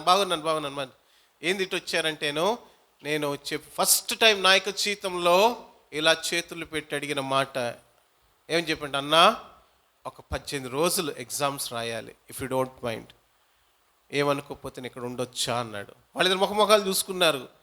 వాళ్ళ కోసం పండ్లన్నీ తీసుకొని పోయాను, అక్కడ పెట్టాను. ఇలా జ్యోతులు జోడించి 18 రోజులు ఉంటాను, ఏమనుకోవద్దన్నాడు. అనగానే 1 నిమిషం ఆగు అన్నాడు. ఫోన్ చేశారు వాళ్ళ అమ్మ నాన్నకి, ఇట్లా అరవింద్ అన్న వచ్చాడు, మరి ఉంచుకోమంటారు ఇంట్లో అని. వాళ్ళు ఏం చెప్పారు, సర్లే మేము కూడా లేం కదా, 20 రోజుల దాకా మేము రాము, నీ బాబుని ఉండమని చెప్పాను. సరే అక్కడ ఉన్నాను రాత్రికి ఉన్న తర్వాత ఉదయాన్నే లేచాను, ప్రార్థన చేసుకున్నాను. ప్రభువా నువ్వు ఈ ఇల్లునిచ్చా, నీకు వందనాలయ్యా. ప్రార్థన చేసుకున్నాను. ఉదయకాలం లేచి చల్లనీళ్ళతో బకెట్లు చేపెట్టాను, ఒక మగ్గు తల మీద పోసుకున్నా. ప్రేమిలరా, ఆ చలి ఎలాగుందంటే మామూలు చలి కాదా. ఆ డిసెంబర్ నెలలో జవ్వు మంది పైనుంచి కింద దాకా నీళ్లు పోసుకోగానే నాకు తెలియకుండా అమ్మా నరిసాను ఒక్కసారికి. అంత చలిగా ఉన్న నీళ్లు. అరే లోపల చల్లగలేదని చూస్తే లోపల ఇంట్లో హీటర్లు పెట్టేవాళ్ళు, నాకు తెలియలేదు. బయట అంత చలిగా ఉంది. అక్కడి నుంచి మళ్ళీ కోటి సెంటర్కి వెళ్ళాలి ఎగ్జామ్ రాయటానికి. అప్పుడు అమ్మా నరిస్తే దేవుడు అతను, అరే నీకు అవసరమా, రక్షింపబడి బాప్తిసం తీసుకొని నన్ను ఆరాధించి ఆరాధికుడిగా ఉండవలసిన వాడివి దినానా సమస్తం నష్టపుచ్చుకొని ఇది నాన్న ఇక్కడ నువ్వు ఇంత కష్టపడుతున్నావు అవసరమా అని దేవుడు మాట్లాడుతుంటే ఐ వాజ్ క్రయింగ్. నేను ఏడుస్తూ ఉన్నాను, దేవా నిజమే, I'm sorry, but I said thank you Jesus, at least you remembered me today. ప్రభా నువ్వు ఇప్పుడన్నా నన్ను జ్ఞాపకం చేసుకున్నావు, ఈ ఎగ్జామ్ రాయటానికి నువ్వు కృపనిచ్చావు దేవా అని దేవుడు థ్యాంక్స్ చెప్పాను నేను. సరే ఎగ్జామ్ రాయటానికి వెళ్ళాను నేను. అలాగా రోజు రావటము, అక్కడ ఏదో కొంచెం భోజనం చేయటం వచ్చాను. సో అది అలా అయిపోయిన తర్వాత ఇంక వారం మిగిలింది, డబ్బులన్నీ అయిపోయినాయి. ఏం చేయాలో అర్థం కాలేదు నాకు. అక్కడ ఇంకొక 100 రూపాయలు మాత్రమే ఉన్నాయి. దేవుడిని అడిగాను, ప్రభా ఇక డబ్బులు లేవు, ఏం చేయాలి? అక్కడ భిక్షం అడగలేం, చూడటానికి ఏమో ఇంతలా ఉంటే డబ్బులు అడిగితే ఏమంటారు, అరే దున్నపోత పని చేసుకురా అంటారు. ప్రభా ప్రభా ఏం చేయాలని ప్రార్థన చేసుకుంటా ఉంటే ఆ ఎగ్జామినేషన్ హాల్ దగ్గర ఒక అబ్బాయి ఎప్పుడు కామ్గా ఎగ్జామ్ రాసిపోయేది, అతని పేరు శ్రీనివాస్ రెడ్డి. పోయి అడిగా, ఏమండి నమస్తే అండి, బాగున్నారు, ఏంటండి మీకు ఎవరు ఫ్రెండ్స్ లేరా, ఒంటరిగా కూర్చుని ఉన్నారంటేను. ఆయన లేదండి అట్లేం కాదు, నాకు ఎవరైనా మంచి ఫ్రెండ్ ఉంటే ఫ్రెండ్షిప్ చేస్తాను అన్నాడు. సరే ఆయన అరవింద్ అన్నాను, ఆయన పేరు చెప్పాడు, ఫ్రెండ్ అయ్యాడు. ఇద్దరం కలిసి భోజనానికి వెళ్ళాం. భోజనానికి వెళ్ళిన తర్వాత మధ్యాహ్నం పూట మనకి తొందర ఎక్కువలే, ఉన్న డబ్బులు తీసి హోటల్కి ఇచ్చేసా. ఎక్కువ కదా మనకి, టెక్ ఎక్కువ కదా, అది తీసి హోటల్కి ఇస్తే హోటల్ తీసుకున్నాడు. ఆ తర్వాత అనుకున్నావు రే కానీ ఛార్జీలు కూడా డబ్బులు లేవు, ఇప్పుడు ఏం చేయాలా అనుకొని బయటకు వచ్చి దిగాలుగున్నా. అంతలోకి వెనక నుంచి వచ్చి అయినా ఆ డబ్బులు నేను ఏ నోట్ అయితే ఇచ్చానో ఆ నోట్ నా చేతిలో పెట్టి, నా దగ్గర డబ్బులు చాలా ఉన్నాయి, నువ్వు నన్ను చక్కగా పలకరించావు అని అన్నాడు. వాయమ్మ ప్రాణం లేచి వచ్చింది ఆ డబ్బులు ఇవ్వగానే. సరే మొత్తానికి ఆ రోజు సాయంత్రం కూడా భోజనం చేసాము, వెళ్ళిపోయాం. ఉదయాన్నే వచ్చేసరికి అతను నా కోసం వెయిట్ చేస్తున్నాడు. ఏంటి రెడ్డి గారు అంటే, రండి టిఫిన్ చేద్దాం అన్నాడు. ప్రీమియర్లు నమ్ముతారు లేదు, వారం రోజులు నాకు బ్రేక్ఫాస్ట్ లంచ్ డిన్నర్ ఆయన పెట్టాడండి. బ్రేక్ఫాస్ట్ లంచ్ డిన్నర్ అక్కడే చదువుకునేవాడిని, 4 రూమ్లోనే పెట్టేవాడు, తినేసి నైట్కి వెళ్ళేవాడిని. ఈ రకంగా 1 వీక్ అయిపోయింది, చక్కగా మాట్లాడుకునే వాళ్ళము, బాగా ఉన్నాము, ఇంకా మంచి ఫ్రెండ్షిప్ అయింది. ఎగ్జామ్ అంతా అయిపోయింది. ఆ తర్వాత బ్యాగ్ తెచ్చుకున్నాను, ఊరు వెళ్ళటానికి నా దగ్గర డబ్బులు లేకపోయేసరికి ఏం చేయాలా, ఇంకా నేను దిగాలుగా ఉన్నాను. నేను ప్రభా డబ్బులు ఏం చేయాలి, నేను ఇంటికి వెళ్ళాలంటే అని. సరే మొత్తానికి బస్ స్టాండ్కి వెళ్ళాం. తను అన్నాడు, అరవింద్ ఈ బ్యాగ్ నువ్వు పెట్టుకున్న పేరు అరవింద్ బెంజమిన్ లేండి అమ్మ మొత్తం పేరు, అరవింద్ నువ్వు ఈ బ్యాగ్ పట్టుకుని టికెట్ తెచ్చుకుంటాను అన్నాడు. సరే అన్నాను. ఆయన టికెట్ తెచ్చుకుంటా లైన్లో నిలబడి అన్నాడు, అరవింద్ నువ్వు ఎక్కడికి వెళ్ళాలి అన్నాడు. మామూలుగా నేను పొదిలి అన్నాను. పొదిలి అనుకొని తలదించుకొని దేవుని అడుగుతాను, ప్రభా ఇక్కడ నుంచి ఎలాగ వెళ్ళాలి, సరేలే బయటికి వెళ్ళిన తర్వాత ఏదో లారీ పట్టుకుంటానులే, ఏమన్నా అడుక్కుంటానులే. సరే మొత్తానికి నా ఆలోచనలు నాకున్నాయి. ఆ తర్వాత 10 నిమిషాలు ఆయన వచ్చాడు. వచ్చి ఒక టికెట్ నా చేతిలో పెట్టాడు. అరవింద్ ఇదిగో నీ టికెట్ అన్నాడు. నాకు ఆశ్చర్యం వేసింది, కళ్ళమిటి నీళ్లు నాకు. ప్రభా అసలు ఏంది సహాయం ఎక్కడి నుంచి వస్తుంది, ఆయన ఎవరు నేను ఎవరిని అని. ఆశ్చర్యం కాదా, ఎవరు ముక్కు తెలియని అతని వ్యక్తి మళ్ళీ టికెట్ తీసుకుని చేతులు పెట్టంగానే దేవుడికి థ్యాంక్స్ చెప్పాను. అప్పుడు వెంటనే వెళ్ళాడు, ఒక బాటిల్ వాటరు తినేన్ని తీసుకొచ్చి నా చేతులు పెట్టి గట్టిగా వాటేసుకున్నాడు. అరవింద్ నువ్వు నాకు చాలా నచ్చావు, నువ్వు నాకు మంచి ఫ్రెండు, నువ్వు really I never forget you. అది చెప్తా ఉంటే నేను చెప్పాను, మనసులో అనుకున్నాను, కానీ అన్నాను లేదు యువర్ మై బెస్ట్ ఫ్రెండ్ అన్నాను, వెళ్ళిపోయినాడు. దేవుని ఎంత స్తుతి చెల్లించానండి, ప్రభా ఈ వారమంతా డబ్బులు లేవు, ఛార్జీలకి డబ్బులు లేవు, దేనికి లేవు, నువ్వు ఎంత గొప్ప దేవుడివి. ప్రియమిల్లరా ఇంకా నాలో ఉన్న కోపం ఎటుపోయిందో తెలియలా, నాలో ఉన్న ద్వేషం అసూయ అన్నీ వెళ్ళిపోయినాయి.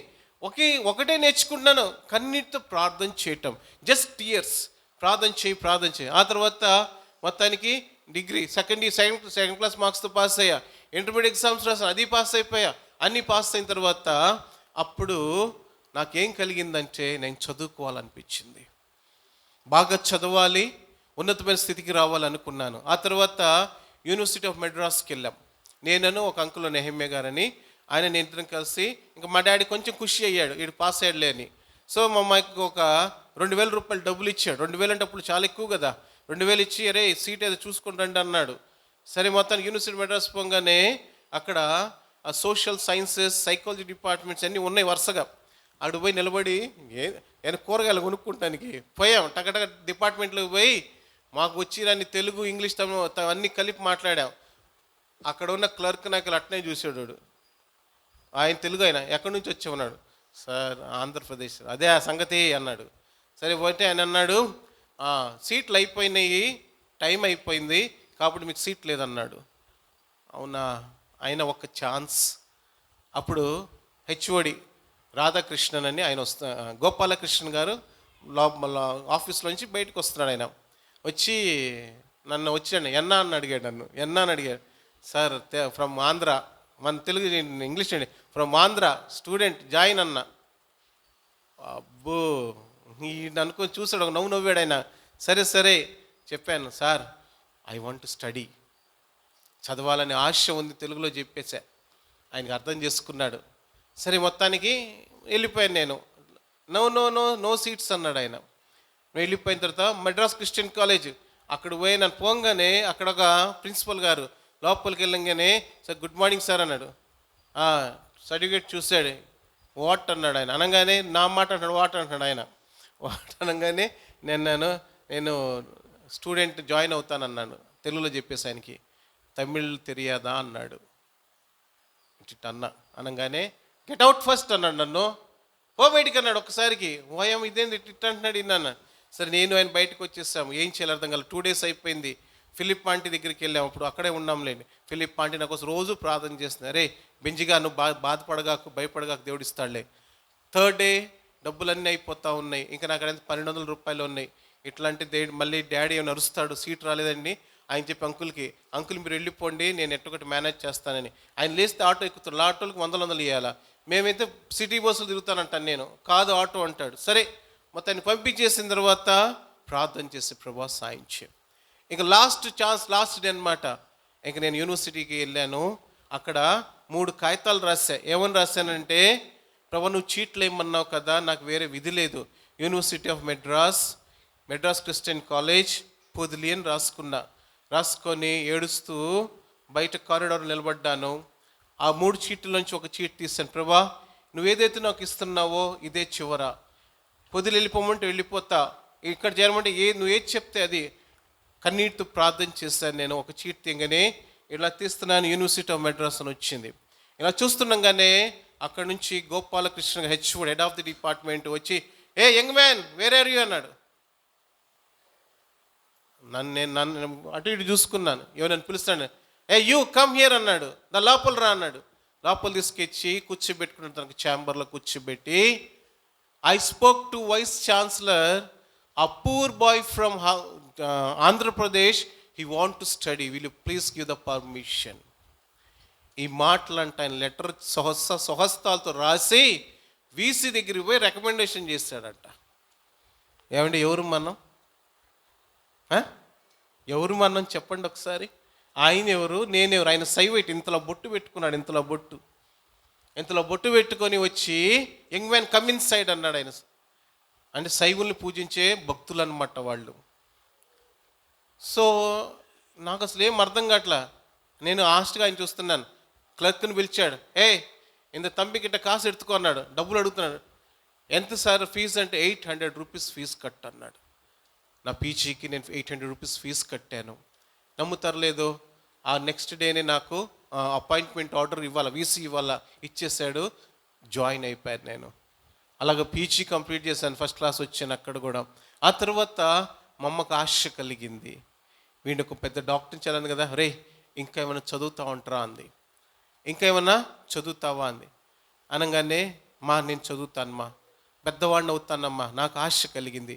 ఎందుకనంటే మా అమ్మ నాన్న పడిన కష్టాలు నాకు తెలుసు, వాళ్ళు పడిన ఏడుపు తెలుసు, వాళ్ళ బాధలు తెలుసు నాకు. చాలా కఠినమైన కష్టాలు గుండా వెళ్ళేవాళ్ళు. నేను చదువుతాను అన్న. అప్పుడు ఎట్లా రా అంటే, సరే మొత్తానికి ఎగ్జామ్, జేఆర్ఎఫ్ ఎగ్జామ్ ఉంటుంది మాకు, నెట్ అంటారు దాన్ని, అది రాసాం. అది క్లియర్ అయిపోయింది. ఆ తర్వాత 31 మంది ఎగ్జామ్ రాసాం మేము ఈ పిహెచ్డికి, ఈ డాక్టరేట్ చేయటానికి. సో 31 మంది రాసిన తర్వాత మొత్తము 28 మంది బ్రాహ్మిన్స్ ఉన్నారు, 2 తమిళోళ్ళు ఉన్నారు, ఒక తెలుగోండి, నేను ఒక్కడనే ఉన్నా. ఎగ్జామ్ రాసాం, అయిపోయింది. నా పేరు అరవింద్ అని రాస్తుంది ఇంగ్లీష్లో నోటీస్ బోర్డులో. కింద ఏమో రాసింది తమిళ, నాకు తమిళ రాదు. పోయి మా సార్ని అడిగా, ఏం సార్ ఫీజు కట్టాలని అడిగాను. ఇంగ్లీష్ మాట్లాడడం మొదలు పెట్టేసాంగా. అంటే నో కంగ్రాచులేషన్ సార్ అన్నాడు. ఎందుకు సార్ అన్న, నేను నవ్వుతున్నా. ఆయనతో ఇప్పుడు జోకులు వేసామండి ఆయనతో కూడా కలిసి. ఎందుకు సార్ ఏమన్నా మళ్ళీ కట్టాలన్నా సార్ అంటే, నో ఇల్లే man, you got seat in university, government allotted you the stipend అన్నాడు. గవర్నమెంట్కి స్టైఫండ్ అలాట్ చేశాడు, you are first in the university అన్నాడు. నేను ఫస్ట్ వచ్చానంట యూనివర్సిటీలో, నాకు మైండ్ పోయింది. నేను ఫస్ట్ అవటం ఏంది అండి అంటేను, అవును ఇంతమంది ఎగ్జామ్ రాస్తే నువ్వు ఫస్ట్ వచ్చావే, అందుకే నీకు గవర్నమెంట్ నీకు అలాట్ చేసింది. 3,00,000 రూపాయలు ప్రకటించారు నాకు గవర్నమెంట్ చదువుకుంటానికి. సాధ్యమేనా చెప్పండి? ఎవరండి నేను? 7th క్లాస్ 2 సార్లు రాసా, 10th క్లాస్ 2 సార్లు రాసా, అదేది ఇంటర్మీడియట్ 3 సార్లు రాశాను. అటువంటి వాడిని ఎక్కడున్నా నేను first place in the university of Madras. ఒక క్రిస్టియన్కి అసలు సీట్లు ఎవరు మామూలుగా, అంత ఫీలింగ్ ఉంటుంది. తెలుగు ఉండి అసలు ఆ ఛాన్సే లేదు. అటువంటిది నాకు దేవుడు అక్కడ ఉన్నతమైన స్థితిని ఇచ్చాడు. ప్రిమిలరా అలాగ బాగా చదువుకున్నాను. 4 ఇయర్స్లో నా కోర్స్ మొత్తం కంప్లీట్ చేశాను. ఆ తర్వాత నాకు సర్టిఫికేట్ ఇచ్చారు. అబ్దుల్ కలాం గారు ఫస్ట్ వచ్చిన వాళ్ళకి ఇస్తారు వాళ్ళు. ఆ సర్టిఫికేట్ తీసుకున్నాను. ఇంత హ్యాపీ. అయిపోయిన తర్వాత ఏం చేయాలి? ఇప్పుడు జాబ్ చేయాలి. జాబ్ కోసం బాగా తిరిగాను. నేను 2Kకి చెప్పేస్తున్నాను, జాబ్ కోసం బాగా తిరిగాను, జాబ్ రాలేదు. ఒక రోజున నేను అప్పటికి నాకు పెళ్లి కూడా అయిపోయింది. పెళ్లి సంగతులు ఇంకా చాలా ఉన్నాయి, ఇంకా చెప్పడానికి లేదు, సమయం లేదు. సో నాకు పెళ్లి కూడా అయిపోయింది. పెళ్ళైన తర్వాత ఒక చిన్న పాప. సో ఆ పాప పుట్టిన తర్వాత పరిస్థితులు గందరగోళంగా ఉన్నాయి. తర్వాత నేను జాబ్ కోసం వెతికాను. 2 days వెతికాను, 3 days వెతికాను, 1 month వెతికాను. చెన్నైలో నాకు ఏ జాబ్ దొరకలేదు. చాలా కష్టపడ్డాను. చాలా పెద్ద చదువు చదివాను. నేను ఫస్ట్ వచ్చాను నేను. సో ఆ సమయంలో నేను అప్పుడు ఇతర దేశాలకి నేను అప్లై చేశాను అనమాట. చేస్తే అప్పుడు కాలిఫోర్నియాలో నాకు, యుఎస్లో కాలిఫోర్నియా నాకు H-1B వీసాతో పాటు నాకు జాబ్ HR మేనేజర్గా అపాయింట్ చేస్తారనమాట.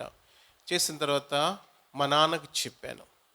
మా నాన్న పరిస్థితి ఏంటంటే మనసులో ఉన్నది చెప్పడం ఏది కూడా, అదే ఆయనతో తలకాయ నొప్పి. పై చెప్పంగానే మా నాన్న అన్నాడు, రేయ్ ఇండియా దాటి వెళ్తే కాళ్ళు ఎరగొడతా అన్నాడు.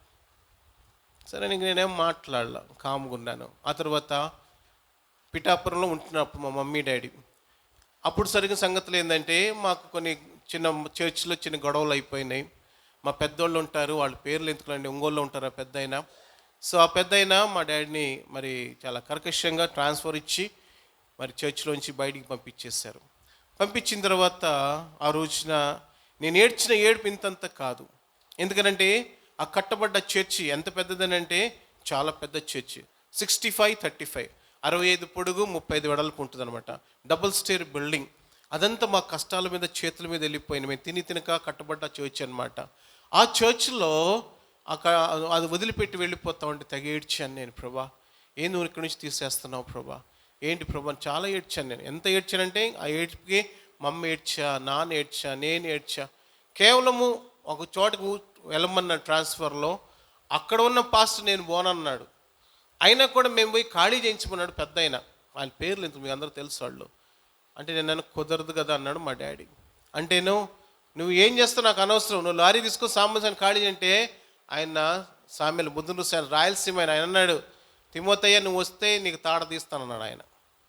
అంత భయంకరంగా ఉన్న పరిస్థితుల్లో ఇంక మేమేం చేస్తామంటే ఏం చేయలేక మమ్మల్ని చర్చ్లో పోలీసులు పిలిపించి ఆ పెద్దోళ్ళు మమ్మల్ని బయటికి గంటేయించారనమాట. బయటికి వెళ్ళిపోయిన తర్వాత మాకేం చేయాలో అర్థం కాని పరిస్థితుల్లో మరి మేము చాలా కష్టపడి ఏడుస్తున్నప్పుడు మరి ఎటువంటి పరిస్థితి అంటే లారీలో సామాన్ ఎక్కిస్తున్నాము, చేతిలో డబ్బులు లేవు. మా డాడీ డబ్బులు ఉంటాయి డాడీ, మరి లారీ వచ్చింది డీజిల్ డబ్బులు కావాలంటేనో ఆయన అంతా ఎతికి 200 రూపాయలు నా చేతిలో పెట్టాడు. డాడీ నేను అడిగింది 10,000 కావాలి, 200 కాదు అన్న. ఆయన కళ్ళం నీళ్లు పెట్టుకొని ఉన్నాడు. ఒరే నా దగ్గర ఇదే ఉందిరా అన్నాడు. నేను ఆశ్చర్యంగా చూశాను ఆయనకి. ఏం డాడీ నీ దగ్గర ఇంకేం లేదండ? బ్యాంకులో అన్నాను. బ్యాంకులో ఏం లేవురా అన్నాడు. మరి ఎలా డాడీ, లారీ వచ్చింది కదా అన్న. అంటే ఏమోరా నాకు తెలీదు అన్నాడు. అప్పుడు ఒక ఇంటికి వెళ్ళా, మాకు తెలిసిన విశ్వాసుల ఇంటికి వెళ్ళి ఆ ఇంటి ద్వారం దగ్గర నిలబడి అడిగాను, aunty praise the lord, aunty ఇట్లా మేము ఊరు వెళ్ళిపోతున్నాం, ఏ ఊరు వెళ్ళాలో నేను చెప్పిన మాట, ఏ ఊరు వెళ్ళాలో తెలియదు, లారీలో సామాన్ ఎక్కిస్తున్నాం, దయచేసి ఒక 10,000 ఉంటే ఇవ్వు, నేను చదువుకుంటున్నాను కదా, మంచి చదువుకుంటున్నాను, వచ్చింది, ప్లీజ్ మాకు 10,000 రూపాయలు సాయం చేయండి, మీకు వెనక్కి ఇస్తానని కళ్ళం నీళ్ళు పడిపోతామని అడిగాను నేను. ఆ ఆంటీ నన్ను చూశారు, నా ఏడుపు చూశారు. వెంటనే ఏం అనుకోకుండా తడవలాడుకొని 10,000 రూపాయలు నాకు తీసుకొచ్చి ఇచ్చారు. సరే 10,000 తీసుకొని హైదరాబాద్ వెళ్ళిపోయామండి. హైదరాబాద్ వెళ్ళిపోయిన తర్వాత ఒక దినాన మా డాడీకి మా మమ్మీకి నాకు గొడవ అయిపోయింది. ఈ సేవ ఏంటి డాడీ, ఈ పరిచర్య ఏంటి, అన్నీ వదులుకొని వచ్చాం. ఇది నాన్న ఉండటానికి నిలవటానికి అంత నీడ లేదు డాడీ అని తెగ ఏడ్చి నేను మా నాన్న కొంచెం గట్టిగా తగువాడంగానే మా నాన్న ఏమనుకున్నాడేమో, కాసేపు మా నాన్న కనపడలేదు. చూస్తే రైల్వే ట్రాక్ మీద నిలబడి ఉన్నాడు. మా నాన్న. ఆ రోజులు గుర్తు తెచ్చుకుంటే ఇప్పటికి ఏడుపు వస్తుంది. రైల్వే ట్రాక్ మీద ఉన్నాడు మా నాన్న. ట్రైన్ రాలేదు, ఎట్నో చనిపోవటానికి సిద్ధపడ్డాడు. పోయి నిలబడితే మా అమ్మ అయ్యో అయ్యా అయ్యా అని ఆమె పరిగెడుతుంది. మీరు నమ్ముతారు లేదు, ఆయన పోయి రైల్వే ట్రాక్ మీద నిలబడితే నేను వెళ్ళలేదండి. బాధతో దుఃఖంతో ఉన్నా. ఇంత సేవ దాదాపు 30 సంవత్సరాలు సేవ చేస్తాడు మన ఆయన. సేవ చేసిన తర్వాత చర్చి లేదు, ఏమీ లేదు, పరువు పోయి అన్నీ పోయా. పోలీసులు వచ్చి గంటేస్తుంటే ఎలాగుంటుంది. ఆ సిచ్యువేషన్ అంతా గుర్తొచ్చి చచ్చిపోతే చచ్చిపోనీలే, ఈ సమస్యతో ఆగిపోయిద్ది అనుకున్నాను నేను. అంటే అంత వేదనలో ఉన్నా, మా నాన్న చనిపోతాడే అన్న ఫీల్ కూడా రాలేదు నాకు. పోతే పోనీలే అనుకొని నేను అలాగ భీష్మించుకొని చూస్తుంటే మా అమ్మ పరిగెడతా ఉంది. కొంచెం దూరమే ఉంది ఇక్కడ నుంచి, ఆ రోడ్డు దాకా ఉంది. ఆమె పరిగెడతా ఉంది, ఆయన అలాగ నిలబడ్డాడు కళ్ళు మూసుకొని. ఎట్లా ట్రైన్ రాలేదు. మా అమ్మ మా నాయన తీసుకొని లాక్కుంటూ వచ్చింది. సో అవి మా కష్టాలు. మా సేవ జీవితంలో చెప్తాను వినండి. పేద సేవ మాది. ఎంత పేద సేవ అంటే, అమ్మ ఎవరన్నా ఒక కప్పు టీ ఇస్తారేమోనని ఇల్లు తిరిగిన దినాలు ఎన్నో ఉన్నాయి. కడుపు నిండా మంచిళ్ళు ఇచ్చేవాళ్ళంతా. టీ గీయటానికి కూడా జనాల దగ్గర లేదు, వాళ్ళకే లేదు. ఆ తర్వాత నాన్న గ్రామాలకు వెళ్ళేవాడు. నడిచి 2 జతల బట్టలే ఉండేవి. యోహాన్ అంకుల్ చెప్పాడు, అరే కలర్ బట్టలు వేసుకోకూడదు, తెల్ల వేసుకోవాలా. ఎట్టెట్నో 2 జతలు కుట్టించుకున్నాడు. అవి 2-3 సంవత్సరాల నుంచి అయ్యే ఉన్నాయి బట్టలు ఒంటి మీద. కింద సీటు కాడైతే చినిగిపోయి ఉంటే ఆ టైలర్ ఇసుక్కునేవాడు కుట్టలేక. ఎన్నిసార్లు కుట్టమంటారు సార్, ఈ ఊరికి చినిగిపోతున్నాయి సార్. అయ్యా ఏమనుకోవద్దు అని బితిలాడుకొని కుట్టించుకొని వచ్చేవాడు. రఫ్ అంటారు, అన్నీ కుట్టించుకునేవాడు అనమాట. బద్దలు చీరిపోయాయి సైకిల్ మీద తొక్కి. అలాంటి సేవ జీవితంలో ఉన్నారమ్మా నాన్న. చాలా కఠినమైన పేదరికమైన దినాలన్నమాట. ఆ పేదరికంలో ఆ పెద్ద బిల్డింగ్ కట్టిన తర్వాత ఇదನ್ನು వెళ్ళిపోమంటే చిల్లిగవ్వలేదు, ఏమీ లేదు. చాలా పరువుహీనతకు నాన్న నెట్టేశారు బయటికి. ఆ సమయంలో మేము బయటకు వచ్చిన తర్వాత హైదరాబాద్ వెళ్ళిన తర్వాత అక్కడ నుంచి పిఠాపురం మా మామ ఫోన్ చేశాడు, మా తాతయ్య. అయ్యా నరసింహరావు, మా నాన్న పేరు నరసింహరావు వచ్చేరా, ఇంతకాలం నువ్వు సేవ చేసావు, ఒకవేళ నా ఇంటికి నువ్వు సేవకుడు అవ్వాలేమో, నా వచ్చేసాయి, ఇక నీకోసం ఇల్లు తీసి పెట్టానని. అప్పుడు మేము పిఠాపురం వచ్చాం. పొదిల నుంచి హైదరాబాద్ అండ్ పొదిలి పిఠాపురం వచ్చాం. ఒక ఇల్లు తీసి పెట్టారు, ఆ ఇంట్లోకి వెళ్ళాం. వెళ్ళంగానే మొదటి వారము మేము చర్చికి వెళ్ళాం, కాలేబు గారి దగ్గరికి. వెళ్ళి ఇంటికి వచ్చేసరికి ఫ్యాన్కి చీర ఎలాడుతుంది, గుండెలు అవిసిపోయినాయి. అడిగాను ఏంది మా అంటేనో, ఒరే ఊరేసుకున్నాను రా, రాలేదురా, నాకు చేత అవ్వలేదురా అంది. అంటే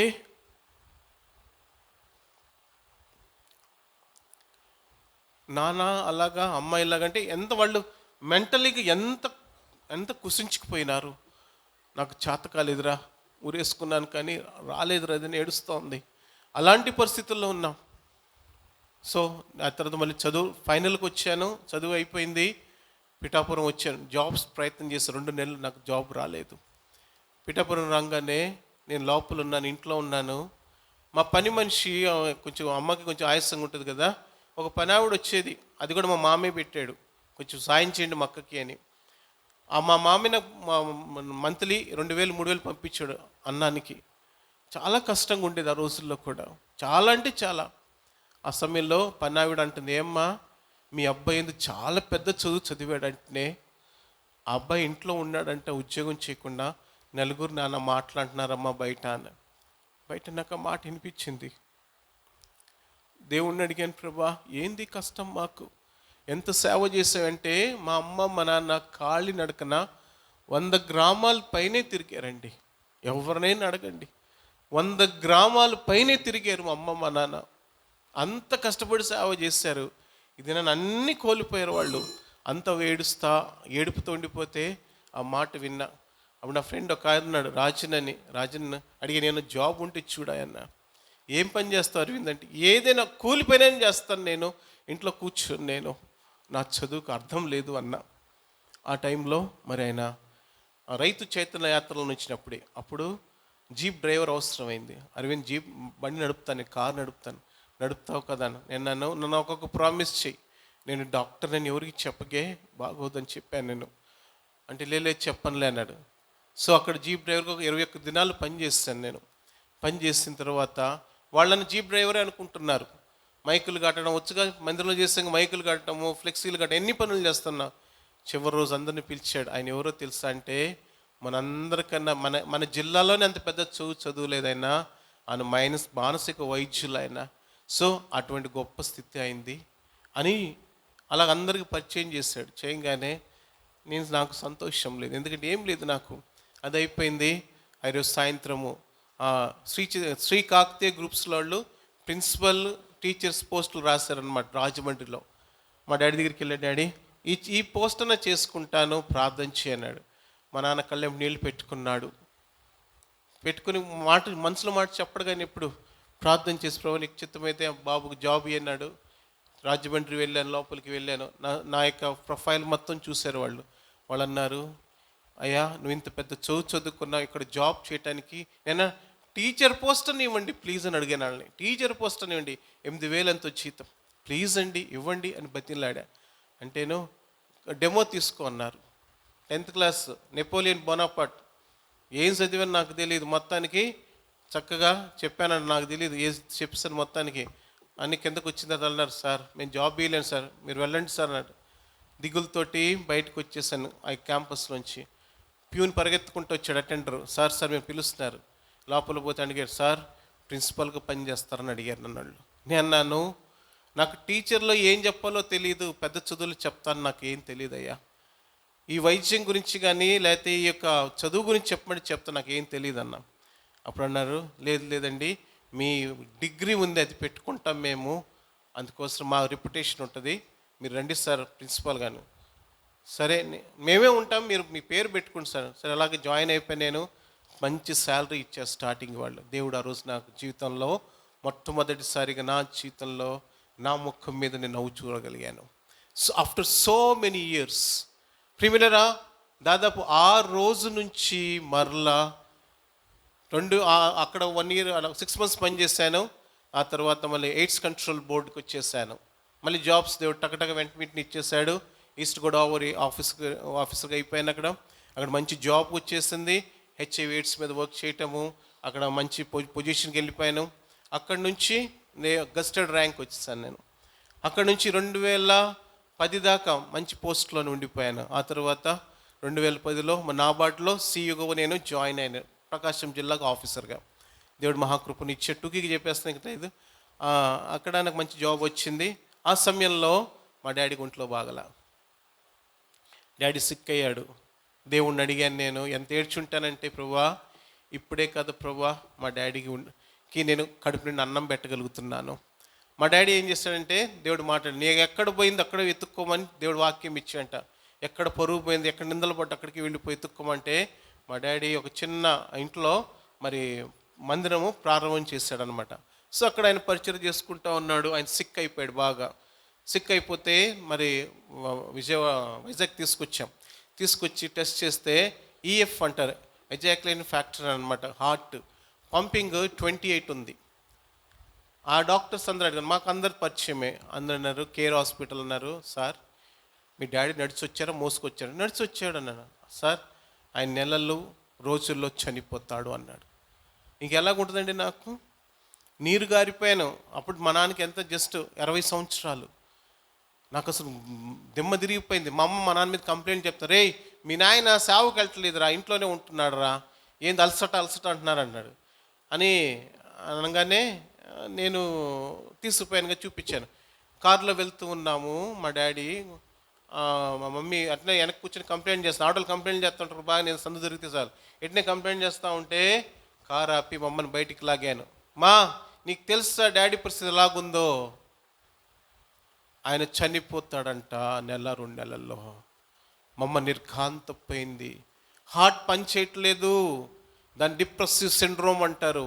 గుండె బాధపడి బాధపడి కొట్టుకోవటం ఆగిపోయింది మా, అది ఆయనకున్న జబ్బు అన్న. అమ్మ నిర్ఘాంతపోయింది. అరే ఏంట్రా, నిజంగా ఆయనకి అంత బాగలేదా? అవును మా, ఆయన ఎంత దిగులు పడ్డాడో ఆ చర్చిలోంచి బయటికి పోయిన తర్వాత. ఆ కష్టంలో, ఆ ఏడుపులో ఆయన ఎవరికి చెప్పుకోక ఆ యొక్క బాధని, అప్పుడు మా అమ్మ చెప్పేది, ఒరే మీ నాన్న ఇది బోర్ల పడుకొని ఏడ్చేవాడురా, బోర్ల పడుకొని ఏడ్చేవాడు. ఏంది ప్రభు ఇలాగ అయిపోయింది పరిస్థితిని, ఎన్నో రాత్రులలో ఏడ్చింది నాలుగు కలవరా అన్నాడు. అలాగా గుండె లోపల ఉన్న ఆ వాల్స్ బాగలేకపోతే చేయొచ్చు, కానీ గుండె పాడైపోయిందిరా, పాడైపోయిందని చెప్పాము అమ్మకి. చెప్తే ఏడ్చుకుంటా ఉంది. సరే, అప్పుడు నేను ప్రకాశం ఒంగోలుకి వచ్చేసాను ఆఫీసర్గా.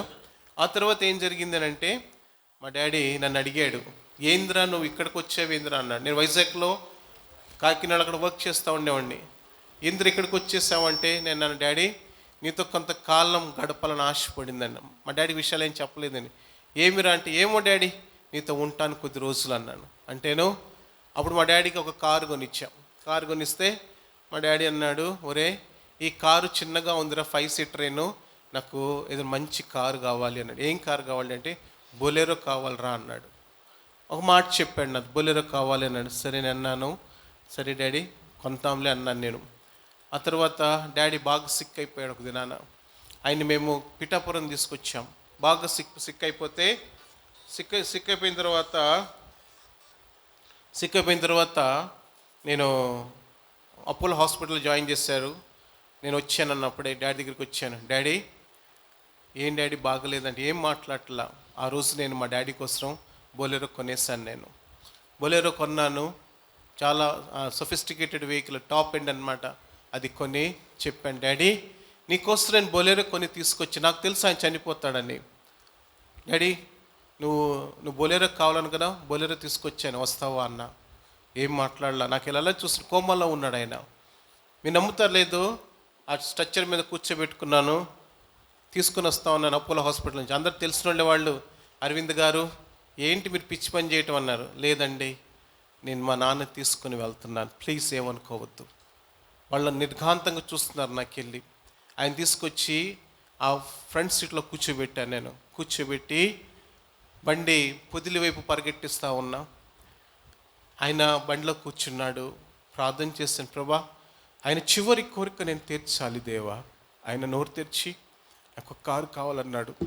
ఇన్ని సంవత్సరాల పరిచర్లు కూడా ఆయన ఇప్పుడు ఏం అడగలేదు. కాబట్టి ఈ కారులో ఆయనకి మళ్ళా మెలకు రావాలి. ఇంకంతే ప్రార్థన చేశాను, ఎక్కించుకున్నాను. రాజమండ్రి దాటుతుండగా అన్నాడు.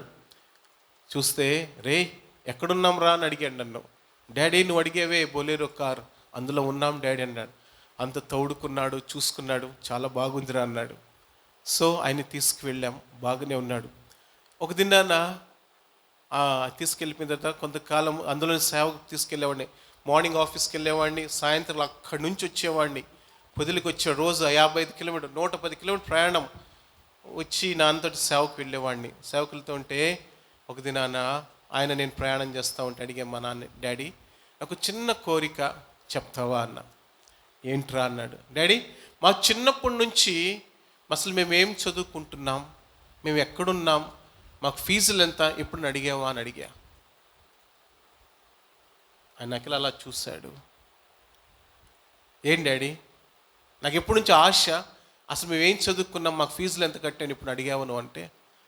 నాకు వెళ్ళి చూసి ఒక గాలి గట్టిగా పీల్చుకున్నాడు. రే సేవ తప్పితే నాకేమీ తెలియదురా అన్నాడు.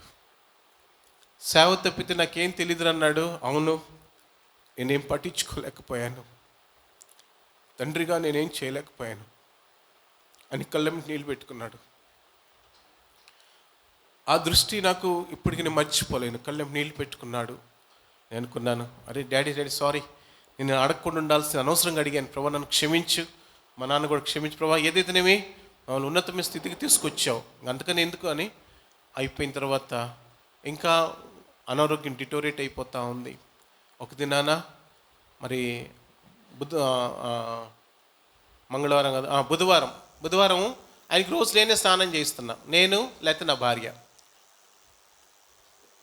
మా అత్తగారు, మేము స్నానాలు చేయించేది ఆయనకి. ఆయన స్నానం చేయిస్తా అడిగాను, డాడీ నీవు ఏమనుకుంటున్నావు అంటే, ఏముందిరా నేను బాగానే ఉన్నాను, మళ్ళీ సేవ చేస్తాను అని. ఆ మాట అనగానే నాకు అసలు దుఃఖం వచ్చేస్తుంది. ఇంకా సేవ చేస్తాను అంటున్నాడు ఈయన, ఎంత ఆశ ఉంది లోపల అని. సరే నేను అన్నాను, డాడీ నువ్వు చనిపోతావేమో కదా అని అడిగా. నాకెళ్ళి చూశాడు ఆయన.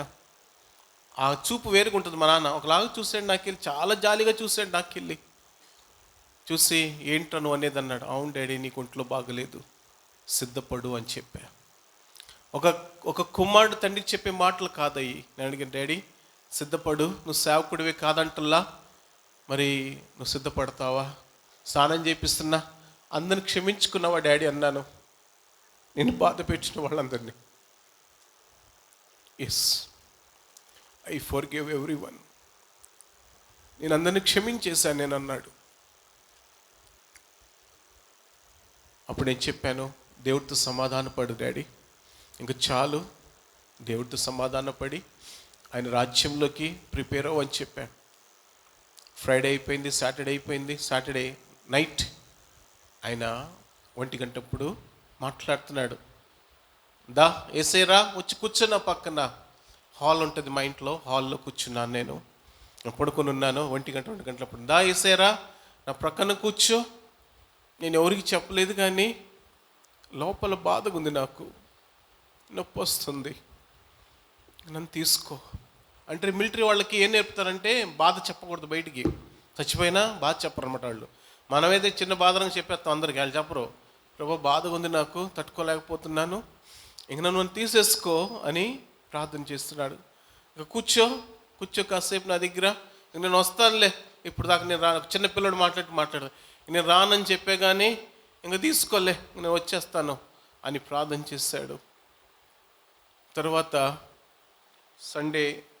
సండే నైట్, సాటర్డే నాకు చిన్న కోరిక మిగిలిపోయింది. నాకు 2 కోరికలు. నేను అవార్డు తీసుకొని వచ్చినప్పుడు కూడా మా నాన్న నాకు షేకండ్ ఇచ్చాడు, కానీ నన్ను ఎప్పుడు కౌగులించుకోలేదు ఆయన, నన్ను ఎప్పుడు నన్ను కిస్ చేయలేదు ఆయన. నాకు ఎప్పుడు ఆశ ఉండేది ఆయన ఎప్పుడు నన్ను కౌగులించుకోలేదు అని. ఆయనకి చిన్నప్పుడు తల్లి చనిపోవటం, తండ్రి చచ్చిపోవటం, ఆ ఫీలింగ్స్, ఎమోషనల్ ఫీలింగ్స్లో తెలియదు తనకి. సరే దేవుడిని అడిగా, ప్రభా నాకు చిన్న కోరిక ఉంది, మా నాన్న ఎప్పుడు నాతో కలిసి పడుకోవటం కానీ నా మీద చెయ్యిలేసి ఉంటాం కానీ ఎప్పుడు లేదు అని అన్నా. సో ఆ రోజు ఇంకా సండే ఎర్లీ మార్నింగ్ చనిపోతాడు, ఆ సాటర్డే నైట్ అన్నమాట. ఆయన ఒక బెడ్రూమ్లో ఉన్న మా బెడ్రూమ్లో మంచం మీద పడుకున్నాడు. అటు పక్కన డాక్టర్ రాజు, మా డాడీ వాళ్ళ అక్క కొడుకు, ఆడు సూపర్ స్పెషాలిటీ వాడు, ఆడొచ్చాడు ఆ రోజున. ఆడు కూడా పక్కన పడుకున్నాడు, నేను పడుకున్నాను. ఆ రోజు మా డాడీ నా మీద ఆయన కాలు చేయి 2 వేసి పడుకున్నాడండి. దాదాపు నమ్ముతారు లేదో 11 ప్రాంతం నా మీద అలా పడుకుంటే 3 గంటలకి నేను ఇంకా ఆయన్ని భరించలేకపోయాను. బాగా హైట్ వెయిట్ ఉంటాడు కదా, ఆ వెయిట్ నేను తట్టుకోలేక లేచాను నేను. డాడీ కొంచెం సర్దుకొని పడుకో అన్నా. అలా రాత్రి నా మీద కాలు చేసి పడుకున్నాడు. పడుకున్న తర్వాత 3 గంటలు లేచాను, మోకరించి ప్రార్థన చేస్తున్నాం. ఆయన గురకలో వేరియేషన్స్ వస్తున్నాయి, కొంచెం టఫ్గా ఉన్నాయి. వెంటనే వచ్చాను, నా ఒడిలోకి తీసుకున్నాను ఆయన్ని. డాడీ చెప్పు డాడీ, ఏమైనా నీళ్లు కావాలా, ఇంకేమైనా కావాలా అంటే అడుగుతున్నాను నేను అంటున్నాడు. ఒక్కసారి డీప్ బ్రెత్ తీసుకున్నాడు, అంతే శ్వాస వదిలేశాడు. నాకేం చేయాలో అర్థం కాల. ఆ సమయంలో ఆ పక్కనే ఎవడున్నాడు, కూడా లేపలేదు నేను లేచాను. వెంటనే మోకాళ్ళు లొంగి, ఎవరో అన్నారు చనిపోయినా 2-5 నిమిషాలు ఆత్మ అక్కడే ఉంటుంది అని. అది ఎంత నిజం ఎంతో నాకు తెలియదు, నాకు ఏం చేయాలో అర్థం కాలేదు. వెంటనే మోకాళ్ళు వేసాను, ఆయన చెయ్యి తీసి నా నెత్తి మీద పెట్టుకున్నా. ప్రభువా నా జీవితంలో మా నాన్న నాకేం ఇవ్వాల. వాక్యం భలే చెప్తాడు మన ఆయన, సేవ బాగా చేస్తాడు. ఆయన వాక్యం చెప్పే వరాన్ని నాకు దయచేయని ప్రార్థన చేశాను. నాకు తట్టింది అదే, 3 గంటలప్పుడు నాకు తట్టింది అదే మనసుకి.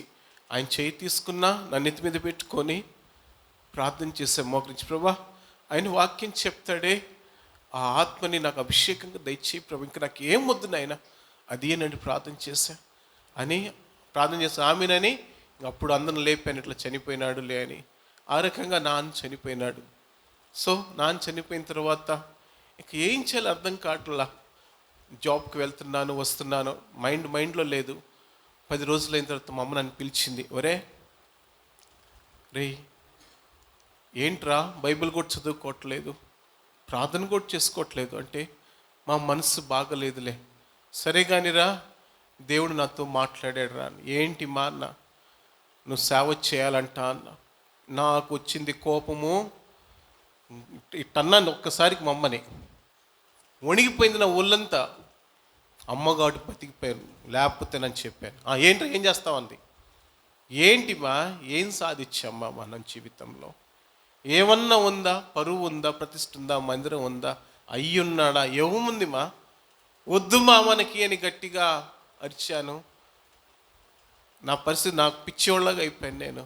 ఆడమ్మ చెప్పింది, ఒరే నువ్వు సేవ చేయకపోతే చచ్చిపోతావంటరా, నాకు దేవుడు చెప్పాడు రా అంది. ఆ మాట అన్నాగానే అరిసేవాడిని ఆగిపోయాను. ఏంటన్నాను, అవునరా దేవుడు నాతో మాట్లాడాడు, నువ్వు సేవ చేయకపోతే చచ్చిపోతావంట. నేను నా యొక్క కోర్స్ అయిపోయిన తర్వాత పిఠాపురం వచ్చి, నేను సేవ చేస్తానంటే మా అమ్మ అంది, ఒక చచ్చిపోయిన దగ్గర ఏడ్చింది. రే నువ్వు సేవకు వస్తే నేను చచ్చిపోతానంటే ఏడ్చింది. సేవలో ఏముందిరా ఇన్ని కష్టాలు అంది ఆమె. అటువంటి మనిషి అంటుందేమని, నువ్వు సేవ చేయకపోతే చచ్చిపోతావు అంటారా అని. నాకేం చేయాలి అర్థం కాల. మోకాళ్ళు వేసాను, ప్రభువా ఇంత పెద్ద చదువు ఇచ్చావు, ఇంత పెద్ద ఉద్యోగం ఇచ్చావు, గస్టెడ్ ర్యాంక్లో ఉన్నాను, ధన హాస్పిటల్ ఎండీగా ఉంది, ఇంత గొప్ప ఉన్నతమైన స్థితిని మాకు ఇచ్చావే, నా జీతం అంతా నీ సేవకి, ధన తెచ్చే జీతంలో మేము బతుకుతాం వేసాను. తెగ ప్రార్థన చేశాం. దాదాపు 10 గంటల నుంచి 1 గంట దాకా ప్రార్థన చేశాను. 3 గంటల సేపు ప్రార్థన చేసి ఏడుస్తూనే ఉన్నా. ప్రేమినులరా, దేవుడు నాకు, నేనన్నాను, ప్రభువా ఇక్కడ రౌడీగా తిరిగాను నేను, ఎవడి మాట నేను వినలేదు, అనేకుల్ని కొట్టాను, రక్తం కళ్ళ చూశాను నేను, నాకు లేని అలవాటు లేదు ప్రభువా, నన్ను ఇక్కడ ఎవరు కూడా సేవకుడుగా యాక్సెప్ట్ చేయరు, కాబట్టి నాకేంటి ప్రభువా అని నేను ప్రార్థన చేసినప్పుడు దేవుడు 1 కొరింథీయులకు రాసిన పత్రిక 4వ అధ్యాయం 1వ వచనం, ఇలాగున క్రీస్తు సేవకులమనియు దేవుని మర్మముల విషయంలో గృహ నిర్వాహకులమనియు ప్రతి మనుష్యుడు మమ్మను భావింపవలెను. అంటే ఇంగ్లీష్ చక్కగా ఉండే, every man the should accept you, అందు నిన్ను అంగీకరించాల్సింది దేవునికి సేవకుడు అని. ఈ మాట వచ్చిన తర్వాత నేను ఆఫీస్కి వెళ్ళాను.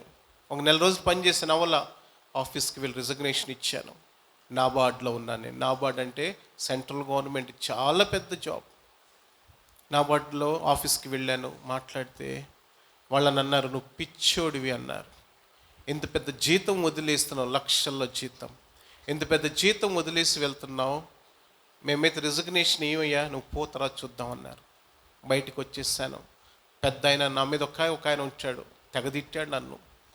జిల్లాలో 2 ఉంటాం, నాకు పెద్ద ఆయన తిట్టాడు నన్ను, నీకు బుద్ధి లేదు నీకు అని. సరే తిట్టేవాళ్ళనే వచ్చేసాను, అయిపోయింది. హైదరాబాద్ వెళ్ళినప్పుడు జేసీ రావు గారు ఉన్నారు, ఆయన నన్ను కూడా అరిశాడు, పితృ పని సేవ కాదురా ఇది, అర్థం చేసుకో, మంచి జాబ్ వదిలేస్తున్నావు అన్నాడు. ఏమో అంకుల్, సరే నేను వచ్చేసాను, సేవకు వచ్చేసాను. సేవకు వచ్చిన తర్వాత జీవితంలో నేను పడిన కష్టాలు మామూలు కష్టాలు కాదు, కానీ దేవుడు సహాయం చేశాడు. ఆ రకంగా ఇప్పటికీ పరిచర్యలో సేవలో దేవుడు సహాయపడుతూ వచ్చినాడు, ఏది తక్కువ చేయలేదు. అయితే ఒక్కటి మటుకు వాస్తవం, రేయింబగుళ్ళు పరిచర్య చేస్తూ వచ్చాం నేను, నా భార్యకి కూడా చెప్పాను. సంవత్సరం తర్వాత వచ్చింది తను కూడా సేవకి. అప్పుడు దాకా అక్కడ పనిచేసింది. నేను చెప్పామా, దేవుడు నీతో మాట్లాడితేనే రా సేవకు, లేకపోతే రావద్దు. దేవుడు తనతో కూడా మాట్లాడి ముగించే సమయం లేదు. ఈ రకంగా మేము సేవ చేస్తూ వచ్చాం. దేవుడు గొప్ప కార్యములు చేశాడు. ఇంకా చాలా ఉంది చెప్పాల్సింది సేవ యొక్క అనుభవాలు. దేవుడి చిత్తం అయితే ఈసారి బ్రతికుంటే మరలా వచ్చి ఆ యొక్క విషయాల మీద నేను పంచుకుంటా. ఈ యొక్క సాక్ష్యాన్ని దేవుడు దీవించునుగాక. కాబట్టి చిన్న కుమారుడు తిరిగి వచ్చాడు ఎవరి దగ్గరికి, యేసయ్య తండ్రి దగ్గరికి ఇచ్చి. నేను కూడా అలాగనే వచ్చాను. లేకపోతే నేను కూడా బాంబేలోనో డౌన్ అయి ఉండేవాడినో లేదో చనిపోయి ఉండేవాడినో నాకు తెలియదు, కానీ దేవుడు కాపాడాడు. ఆ కోరిక నుంచి బయటికి తెప్పించాడు. దేవుడికి దూరం అయిపోదాం అనుకున్నాను, కానీ దేవుడు ఆయన ప్రణాళికలో ఉన్నాను కాబట్టి మరలా ఇక్కడ మీ మధ్య నేను సేవ చేస్తూ ఉన్నాను. కాబట్టి మీరు కూడా ఒక్కసారి మనసులో అనుకోండి, ప్రభా నీకు నేను దూరం అయిపోయానా, నాకు ఆశలను బట్టి నా కోరికలను బట్టి. జాగ్రత్త పిల్లలు, ఇది టైం, చదువుకునే టైం రా. సరిగ్గా చదువుకోండి. చదువుకోకపోతే మన క్యారెక్టర్కి ఒకటి గుర్తుపెట్టుకోండి, నువ్వు నిజమైన క్రైస్తవుడు అని ప్రజలకు అర్థం కావాలంటే దానికి నీ చదువే చాలా ముఖ్యం. అర్థమవుతుందా పిల్లలు? అర్థమవుతుందా? మీ చదువు ద్వారానే దేవుడి నామానికి మహిమ వస్తుంది. మీ చదువు ద్వారానే మీ క్యారెక్టర్ మీద మీకు నమ్మకం ఉంటుంది, ఏదైనా సాధించాలని ఆశ ఉంటుంది. ఏమీ లేదనుకో, చదువు లేకుండా లేకపోతే అనవసరం చెడ్డ కోరికలు వస్తాయి. కాబట్టి ఆ తర్వాత ఎంత బాగా చదువుకున్నాను, ఉన్నతమైన స్థితి, పెంట కుప్పలో ఉన్న నన్ను దేవుడు ఎంతో ఉన్నతమైన స్థితి. ఒక మాట చెప్పనా, రాజశేఖర్ రెడ్డి గారితో కలిసి ఆయనకి సలహాదారుడు ఒక విషయంలో సలహా కూడా ఇచ్చాను నేను ఆయనకి. అంత ఉన్నతమైన స్థితిలోకి వెళ్ళిపోయాను నేను. కాబట్టి ఇటువంటి ఉన్నతమైన స్థితిని దేవుడే ఇచ్చాడు. అర్థమవుతుందా? కాబట్టి బాగా చదవండి, మీ క్యారెక్టర్ని కాపాడుకోండి. కాబట్టి చిన్న కుమ్మాడు వచ్చినట్టు తిరిగి వస్తే దేవుడు మరలా ఏం చేస్తాడు, అక్కున చేర్చుకుంటాడు. ఆ చిన్న కుమ్మాడికి ఏం చేస్తాడంటే తండ్రి మెడ మీద ముద్దు పెట్టుకున్నాడు. అడుగుతామా దేవుణ్ణి, ప్రభా నీకు నేను దూరం అయిపోయా, నా చదువు పోయింది, మంచి భవిష్యత్ దినాలు లేవు, నా యొక్క జీవితంలో ఎంతో నేను కోల్పోయాను ప్రభా, నాకు మంచి జీవితం ఇస్తావా? కళ్ళు మూసుకోండి, దేవుడిని అడుగుదాం. ప్రభా ఈ మంచి గంభీరమైన సమయంలో ఎన్ని విషయాలు ఇంటూ వచ్చావు దేవుడు, మరలా ఇట్లాగా అనేకమైన సార్లు నువ్వు పడిపోయి ఉండొచ్చు. నీ జీవితంలో ఒక గోల్ లేకుండా, ఒక గురి లేకుండా నువ్వు వెళ్తున్నావేమో. దేవుడికి చెప్పు, ప్రభా నాతో మాట్లాడుతూ వచ్చావు, నా జీవితానికి ఒక సార్థకం ఈ ప్రభా, నా జీవితంలో నువ్వు నన్ను ఏమైనా మంచి ఉన్నతమైన ఉద్దేశాన్ని తీసుకునిరా. ప్రార్థన చేస్తామా? ఒక తీర్మానం ప్రార్థన చేసుకుని వెళ్ళి, ప్రభా చిన్న కుమ్మాడు వల్ల అనేక సార్లు నీకు దూరం అయ్యాను. అరవింద్ అన్న కూడా దూరం అయ్యాడు. చిన్న కుమ్మాడు బుద్ధి వచ్చి తిరిగి వచ్చాడు. అరవింద్ అన్న కూడా తిరిగి వచ్చాడు, ఒక డాక్టర్ అయ్యాడు. ఇది నాన్న, ఒక సేవకుడు అయ్యాడు. ఇది నాన్న నీకేముంది అర్హత ఉన్నదా? కోల్పోయినప్పుడు కూడా దేవుడు అంటున్నాడు, ఇది నాన్న దేవునితో మాట్లాడటానికి ఇష్టపడుతున్నాడు. ప్రేమించే దేవుడు. ఆయనకి నువ్వు దూరం అయితే నువ్వు ఏడవు, కానీ ఆయన ఏడుస్తాడు. ఆయన నీ హృదయాన్ని తడతా ఉంటాడు. రా, ఆయన దగ్గరికి రా. ప్రభు నన్ను క్షమించు ప్రభా, అన్నీ కోల్పోయాను నేను, నా పరువు ప్రతిష్ఠత అన్నీ కోల్పోయాను, నీ నామానికి అపకీర్తి తీసుకొచ్చాను, పాపము నన్ను రాజ్యం చేస్తుంది. ప్రభా నన్ను క్షమించు, నీ పశ్చిమ రక్తంతో నన్ను కడుగుము స్వామి, నీ కొరకు నేను జీవిస్తా. సేవలో ఇది నాన్న దేవుడు ఎంత ఉన్నతమైన స్థితిని ఇచ్చాడు, ఎంతో గొప్ప స్థితిని ఇచ్చాడు. ఇది నాన్న ఎంత మంచి మందిరం ఇచ్చాడు. ఏమైతే నేను కోల్పోయాం మేము, దేవుడు దానికి ఉన్నతమైన మందిరము, స్థలము, ప్రజలు, 5-6 చర్చెస్ ఎన్నెన్నో ఇచ్చాడు దేవుడు. ఇదని నీకు కూడా ఇస్తాడు. అయితే హృదయపూర్వకంగా రా, చెప్పు ప్రభా నేను పాపినయ్యా, నన్ను క్షమించయ్యా, మరొక తరుణాన్ని నాకు జీవితంలోకి ఇయ్యయ్యా అని ప్రార్థన చేస్తావా? నిజంగా నీకు అలా ప్రార్థన చేయాలంటే కన్నీటితో దేవుడి దగ్గర ఒప్పుకో. ఆ చిన్న కుమ్మాడు కన్నీటితో వచ్చాడు, నేను కూడా కన్నీటితో దేవుని దగ్గరికి వచ్చాను. దేవుడు మమ్మల్ని త్రోసిపుచ్చలేదు, ఆ చిన్న కుమ్మాడు తండ్రి త్రోసిపుచ్చలేదు. ఇదే నన్ను పరలోకపు తండ్రి. నీ హృదయపూర్వకమైన విరిగిన నలిగిన మనసుతో ఆయన దగ్గరికి వస్తే హక్కున చేర్చుకుంటాడు. నీ యొక్క పాత జీవితాన్ని, నీ చెడిపోయిన జీవితాన్ని అంతగా ప్రేమించి నేను క్షమిస్తానని నీ తల్లి చెప్పలేకపోవచ్చు, నీ తండ్రి చెప్పలేకపోవచ్చు, నీ బంధుమిత్రులు, నీ అక్కజల్లి, నీ సేవకుడు కూడా నేను చెప్పలేకపోవచ్చు. కానీ దేవుడు నీకు చెప్తాడంట, ఏమని? నేను క్షమించాను, నువ్వు నా బిడ్డవి, వస్తావా ఆయన దగ్గరికి? నువ్వు నా కుమారుడు అయ్యా అంటాడు చిన్న కుమారుడిని. వస్తావా ఆయన దగ్గరికి? నిజంగా అక్కడ రావాలని ఆశపడితే ఏం చేద్దాం? ప్రభా నన్ను క్షమించు. ఒక గొప్ప తీర్మానం చేసుకుంది నాన్న. ఓడిపోయావు, వేసారిపోయావు, జీవితంలో ఇంకేమి లేదు అనుకుంటున్నావు. ఈ సమయంలో దేవుడికి చెప్పు, ప్రభా నన్ను క్షమించు, ఈ పశువు రక్తంతో నన్ను కడుగు స్వామి. అలాగ ఆశ ఉంటే తీర్మానం చేసాయి. ప్రభా నా చేయి పట్టుకో, ఈరోజు నీ కొరకు నేను జీవిస్తా. దేవుడి చిన్న వాక్యాన్ని దీవించును గాక.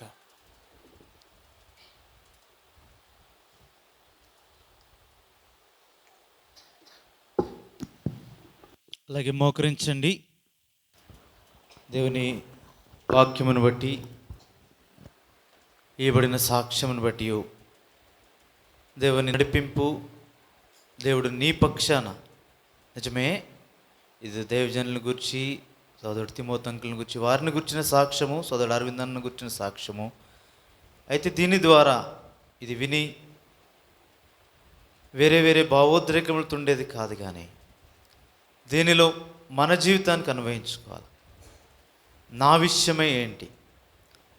ప్రతి ఒక్కరు కూడా కూడి వచ్చిన ప్రతి ఒక్కరు నా విషయమే దేవుని ఏర్పాటు ఏంటి, నా విషయమైన దేవుని పిలుపు ఏంటి? ఇంత విన్న తర్వాత కూడా మన విషయమైన బాధ్యత ప్రభు ఎడల మనకు ఎరగకపోతే ఇదంతా నిష్ప్రయోజనం. వచ్చాం, విన్నాం, వెళ్ళామంటే, లేదా ఎంత బాగా చెప్పారనేది మార్కులేసి వెళ్తే దానివల్ల మనకు ఉపయోగం ఏమీ లేదు. ఇది దేవుడు అలాగుండటకు మనల్ని పిలవలేదు, కానీ దేవుని గొప్ప ఉన్నతమైన ఉద్దేశము మన ఎడల కలిగి ఆ స్థాయిలో మనం ఉండు నిమిత్తమై వేచి ఎదురు చూస్తూ ఉంటుండగా ఆ స్థాయిలోనికి రాకుండా నీకు నీవుగా చేతులారా వెనక్కి వెళ్ళిపోతున్నావేమో, కాని మార్గాలు గుండా వెళ్తున్నావేమో. ఏ స్థాయిలో దేవుడు నిన్ను ఉంచాడో, ఏ తల్లిదండ్రులకు దేవుడు నిన్ను ఇచ్చాడో వారికి విధేయులవై ఉండు. ఏ స్థానిక సంఘములో నీ పైన పెద్దవారి నుంచి అనుభవాలు కూడా నడిపిస్తున్నాడో వారికి విధేయుడవై ఉండు. ఏ సండే స్కూల్ టీచర్ల కింద, ఏ యూత్ లీడర్ల కింద మిమ్మల్ని ఉంచాడో, ఏ దైవ సేవకుని కింద, దైవ సేవకురాల కింద నిన్ను ఉంచాడో, దేవుని యొక్క ఉన్నతమైన ఉద్దేశంలోనికి నీవు రాబడాలని దేవుని ప్రేమ ఏర్పాటు ఎట్లుందో ఒక్కసారి జ్ఞాపకం చేసుకో. అన్నీ కలిగి ఉంటున్నప్పుడు నీకు ఈ సంగతులు గుర్తురావు. మానవ స్వభావమే అది. మన జ్ఞానము, మన ఆలోచన, మన బలము, మన ధనమునంతసేపు దేవుడు గుర్తురాడు. బయటి వారికి కాదు, విశ్వాసులు, దేవుని పిల్లలు, దేవుని ఇంటి వారముగా, దేవుని మందిరమునకు చెందిన మనకే అన్నీ ఉన్నప్పుడు ఆ సంగతులు జ్ఞాపకం చేసుకో. మానవ స్వభావమే అది. అన్నీ పోయిన తర్వాత దేవా నీవే దిక్కనే స్థాయిలోకి మనం ఉంటాం. అలా ఉండకుండా నిమిత్తమే తరుణం ఉండగానే దేవుడు నీ కొరకే సిద్ధపరిచిన ఆ సింహాసనము పరలోకంలో మాత్రమే కాదు, భూమి మీద కూడా నిన్ను ప్రేమించి నీకు ఆయా విద్యల్లో ఉంచాడు. నీ యొక్క చదువులో నమ్మకంగా ఉండు. అనేకులకు లేదు ఈ భాగ్యం. నీకు కలిగిన దానిలో తృప్తిగా ఉండు, సనగొద్దు. నీకు కలిగిన దానిలో దేవుని కొరకు నమ్మకంగా జీవించు. పిలుపు ఏర్పాటు గుర్తు చేసుకో, నిశ్చయపరచుకో. ఇప్పటివరకు ఎక్కడైతే తొలగిపోయావో, ఎక్కడైతే దూరస్తుడు అయిపోయావో, ఎక్కడైతే అపనమ్మకస్తుడుకున్నావో, దేవుడిచ్చిన వాటిలో తృప్తి కలిగి లేవో, ప్రభు ఈ సాక్ష్యము ద్వారా, దేవుని వాక్యము ద్వారా సంధించి ఉంటుండగా ఖచ్చితమైన తీర్మానం చేసుకో. ఇంకెప్పుడు తొలగిపో. ప్రభు మీద ఆధారపడితే అందరూ ఇటు తీర్మానం చేసుకోండి. ప్రభు మిమ్మల్ని ఘనంగా స్థిరపరుస్తాడు. నీ చదువులో నీ నమ్మకత్వం చూపిస్తే, స్థానిక సంఘంలో నీ దేవుని ఎదుట, నీ సంఘం ఎదుట నమ్మకంగా ఉంటే, ప్రభువుని నీ సంఘం ద్వారా ఆయన మహిమ కొరకై సార్వత్రిక సంఘం కొరకు నిన్ను వాడుకుంటాడు. అలాగ మీకందరికీ ప్రభు సహాయం చేయనుగాక. ప్రేమగల తండ్రి, పరిశుద్ధుడైన దేవ, మరొకసారి వందనాలు. ఇక్కడ వచ్చిన ఈ యొక్క బిడ్డలందరినీ జ్ఞాపకం చేసుకునండి. ఇంత విలువైన సమయము, అనేకమైన బాధ్యతలుండి వెళ్ళవలసి ఉండి కూడా ఎందు నిమిత్తమైన దాసు నుంచి ఆయన నోటి నుండి, తన అనుభవంలో నుండి, ఇతరుల అనుభవంలో నుండి, తాను కలిగి ఉన్న దానిలో నుండి చెప్పిన సాక్ష్యమును దేవా మీరు దీవించండి. ఎందు నిమిత్తమై ఈ స్థలంలో, ఈ మాటలు, ఈ సమయంలో అనుగ్రహించుతావో అది మేము ఎరగకపోయినా నీవెరిగిన దేవుడు, నీవు సమస్తము ఎరిగిన దేవుడు, సమస్తము చక్కగా చేయవాడో, సమస్తము బాగుగా చేయవాడో. దేవమెట్టుకు ఈ యొక్క పిల్లల జీవితాల్లో ఇది మేలైందిగా చేయండి. వారు తీసుకున్న తీర్మానములను స్థిరపరచండి, బలపరచండి. నీ కొరకు నమ్మకమైన సాధనములుగా లోకములో, ఈ సంఘములో నుండి వాడబడి నిమిత్తం ఈ బిడ్డలందరినీ ఆశీర్వదించండి. దుష్టుడు తెచ్చే ప్రతి చెడు ఆలోచనల నుండి, చెడు తలంపుల నుండి, సంగతులన్నిటి నుండి దూరపరచండి. అవిధేయులైన వారిని ప్రేరేపించు ఆత్మ, ఆ శక్తికి, అధిపతికి మీరు లోబడకుండా నిమిత్తమై నీ వాక్యమునకు, నీ ఆత్మకు విధేయులై నీ రాజ్యము కొరకై సిద్ధపరచబట్టకు సహాయం ఇచ్చేయమని ఈ బిడ్డలందరినీ చేతికి అప్పగిస్తూ, ఇతబడిన వాక్యమును, సాక్ష్యము నీరు కట్టి ఫలింపజేసి ఈ ఫలమును మేము చూచుటకై కృపనిమ్మని మహిమ, ఘనత, ప్రభావం నీకే ఆరోపిస్తూ యేసుక్రీస్తు ప్రభు మా రక్షకుని నామమున స్తుతించి ఘనపరిచి ప్రార్థించి వేడుకొనుచున్నాం తండ్రి. పరమ తండ్రి అయిన దేవుని ప్రేమయు, ఆయన కుమారుడైన యేసుక్రీస్తు ప్రభు యొక్క కృపయు, పరిశుద్ధాత్మదేవుని అన్యోన్య సహవాసం కూడి వచ్చిన మనకును సార్వత్రిక సంఘంలో చెదిరిన సకల పరిశుద్ధులకును సదాకాలము తోడైండునుగాక. ఆమేన్. సమస్తము నష్టపరచుకొని హృదయము బ్రద్దలయ్యేచెదవా. సమస్తము నష్టపరచుకొని హృదయము బ్రద్దలయ్యేచెదవా. యేసుని పొందని బ్రతుకులో పాపములో మరణించెదవా. యేసుని పొందని బ్రతుకులో పాపములో మరణించెదవా. ఎచ్చటలేని నెమ్మది ఉంది, ఎవ్వరు ఎవ్వని శాంతి ఉంది. ఎచ్చటలేని నెమ్మది ఉంది, ఎవ్వరు ఎవ్వని శాంతి ఉంది. సిలువ చింతకురా, సిలువ చింతకురా, సిలువ చింతకురా, సిలువ చింతకురా. సహోదరా సిలువ చింతకురా,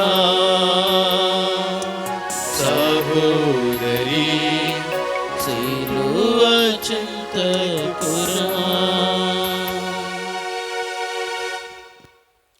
ప్రైజ్ లార్డ్. అందరికీ వందనాలు. ప్రైజ్.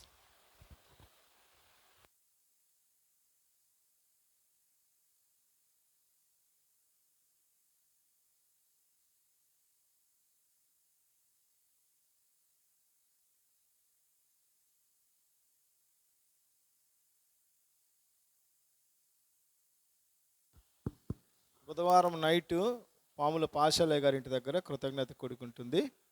దయచేసి మీరు గమనించండి. అది ఉదయం మనం పోస్ట్పోన్ చేసాం కదా, బైబిల్ స్టడీ బదులుగా వారి గృహం వద్ద కృతజ్ఞత కూడి కలిగి ఉంటాం. అన్న కొరకు, అన్న వారి యొక్క పరిచర్య కొరకు నిరంతరము మీ యొక్క ప్రార్థనలో జ్ఞాపకం చేయండి. అదేవిధంగా అన్న కూడా మన మధ్యకు తరచుగా రావాలని అన్నను ప్రేమపూర్వకంగా ఆహ్వానిస్తున్నాం. Praise lord.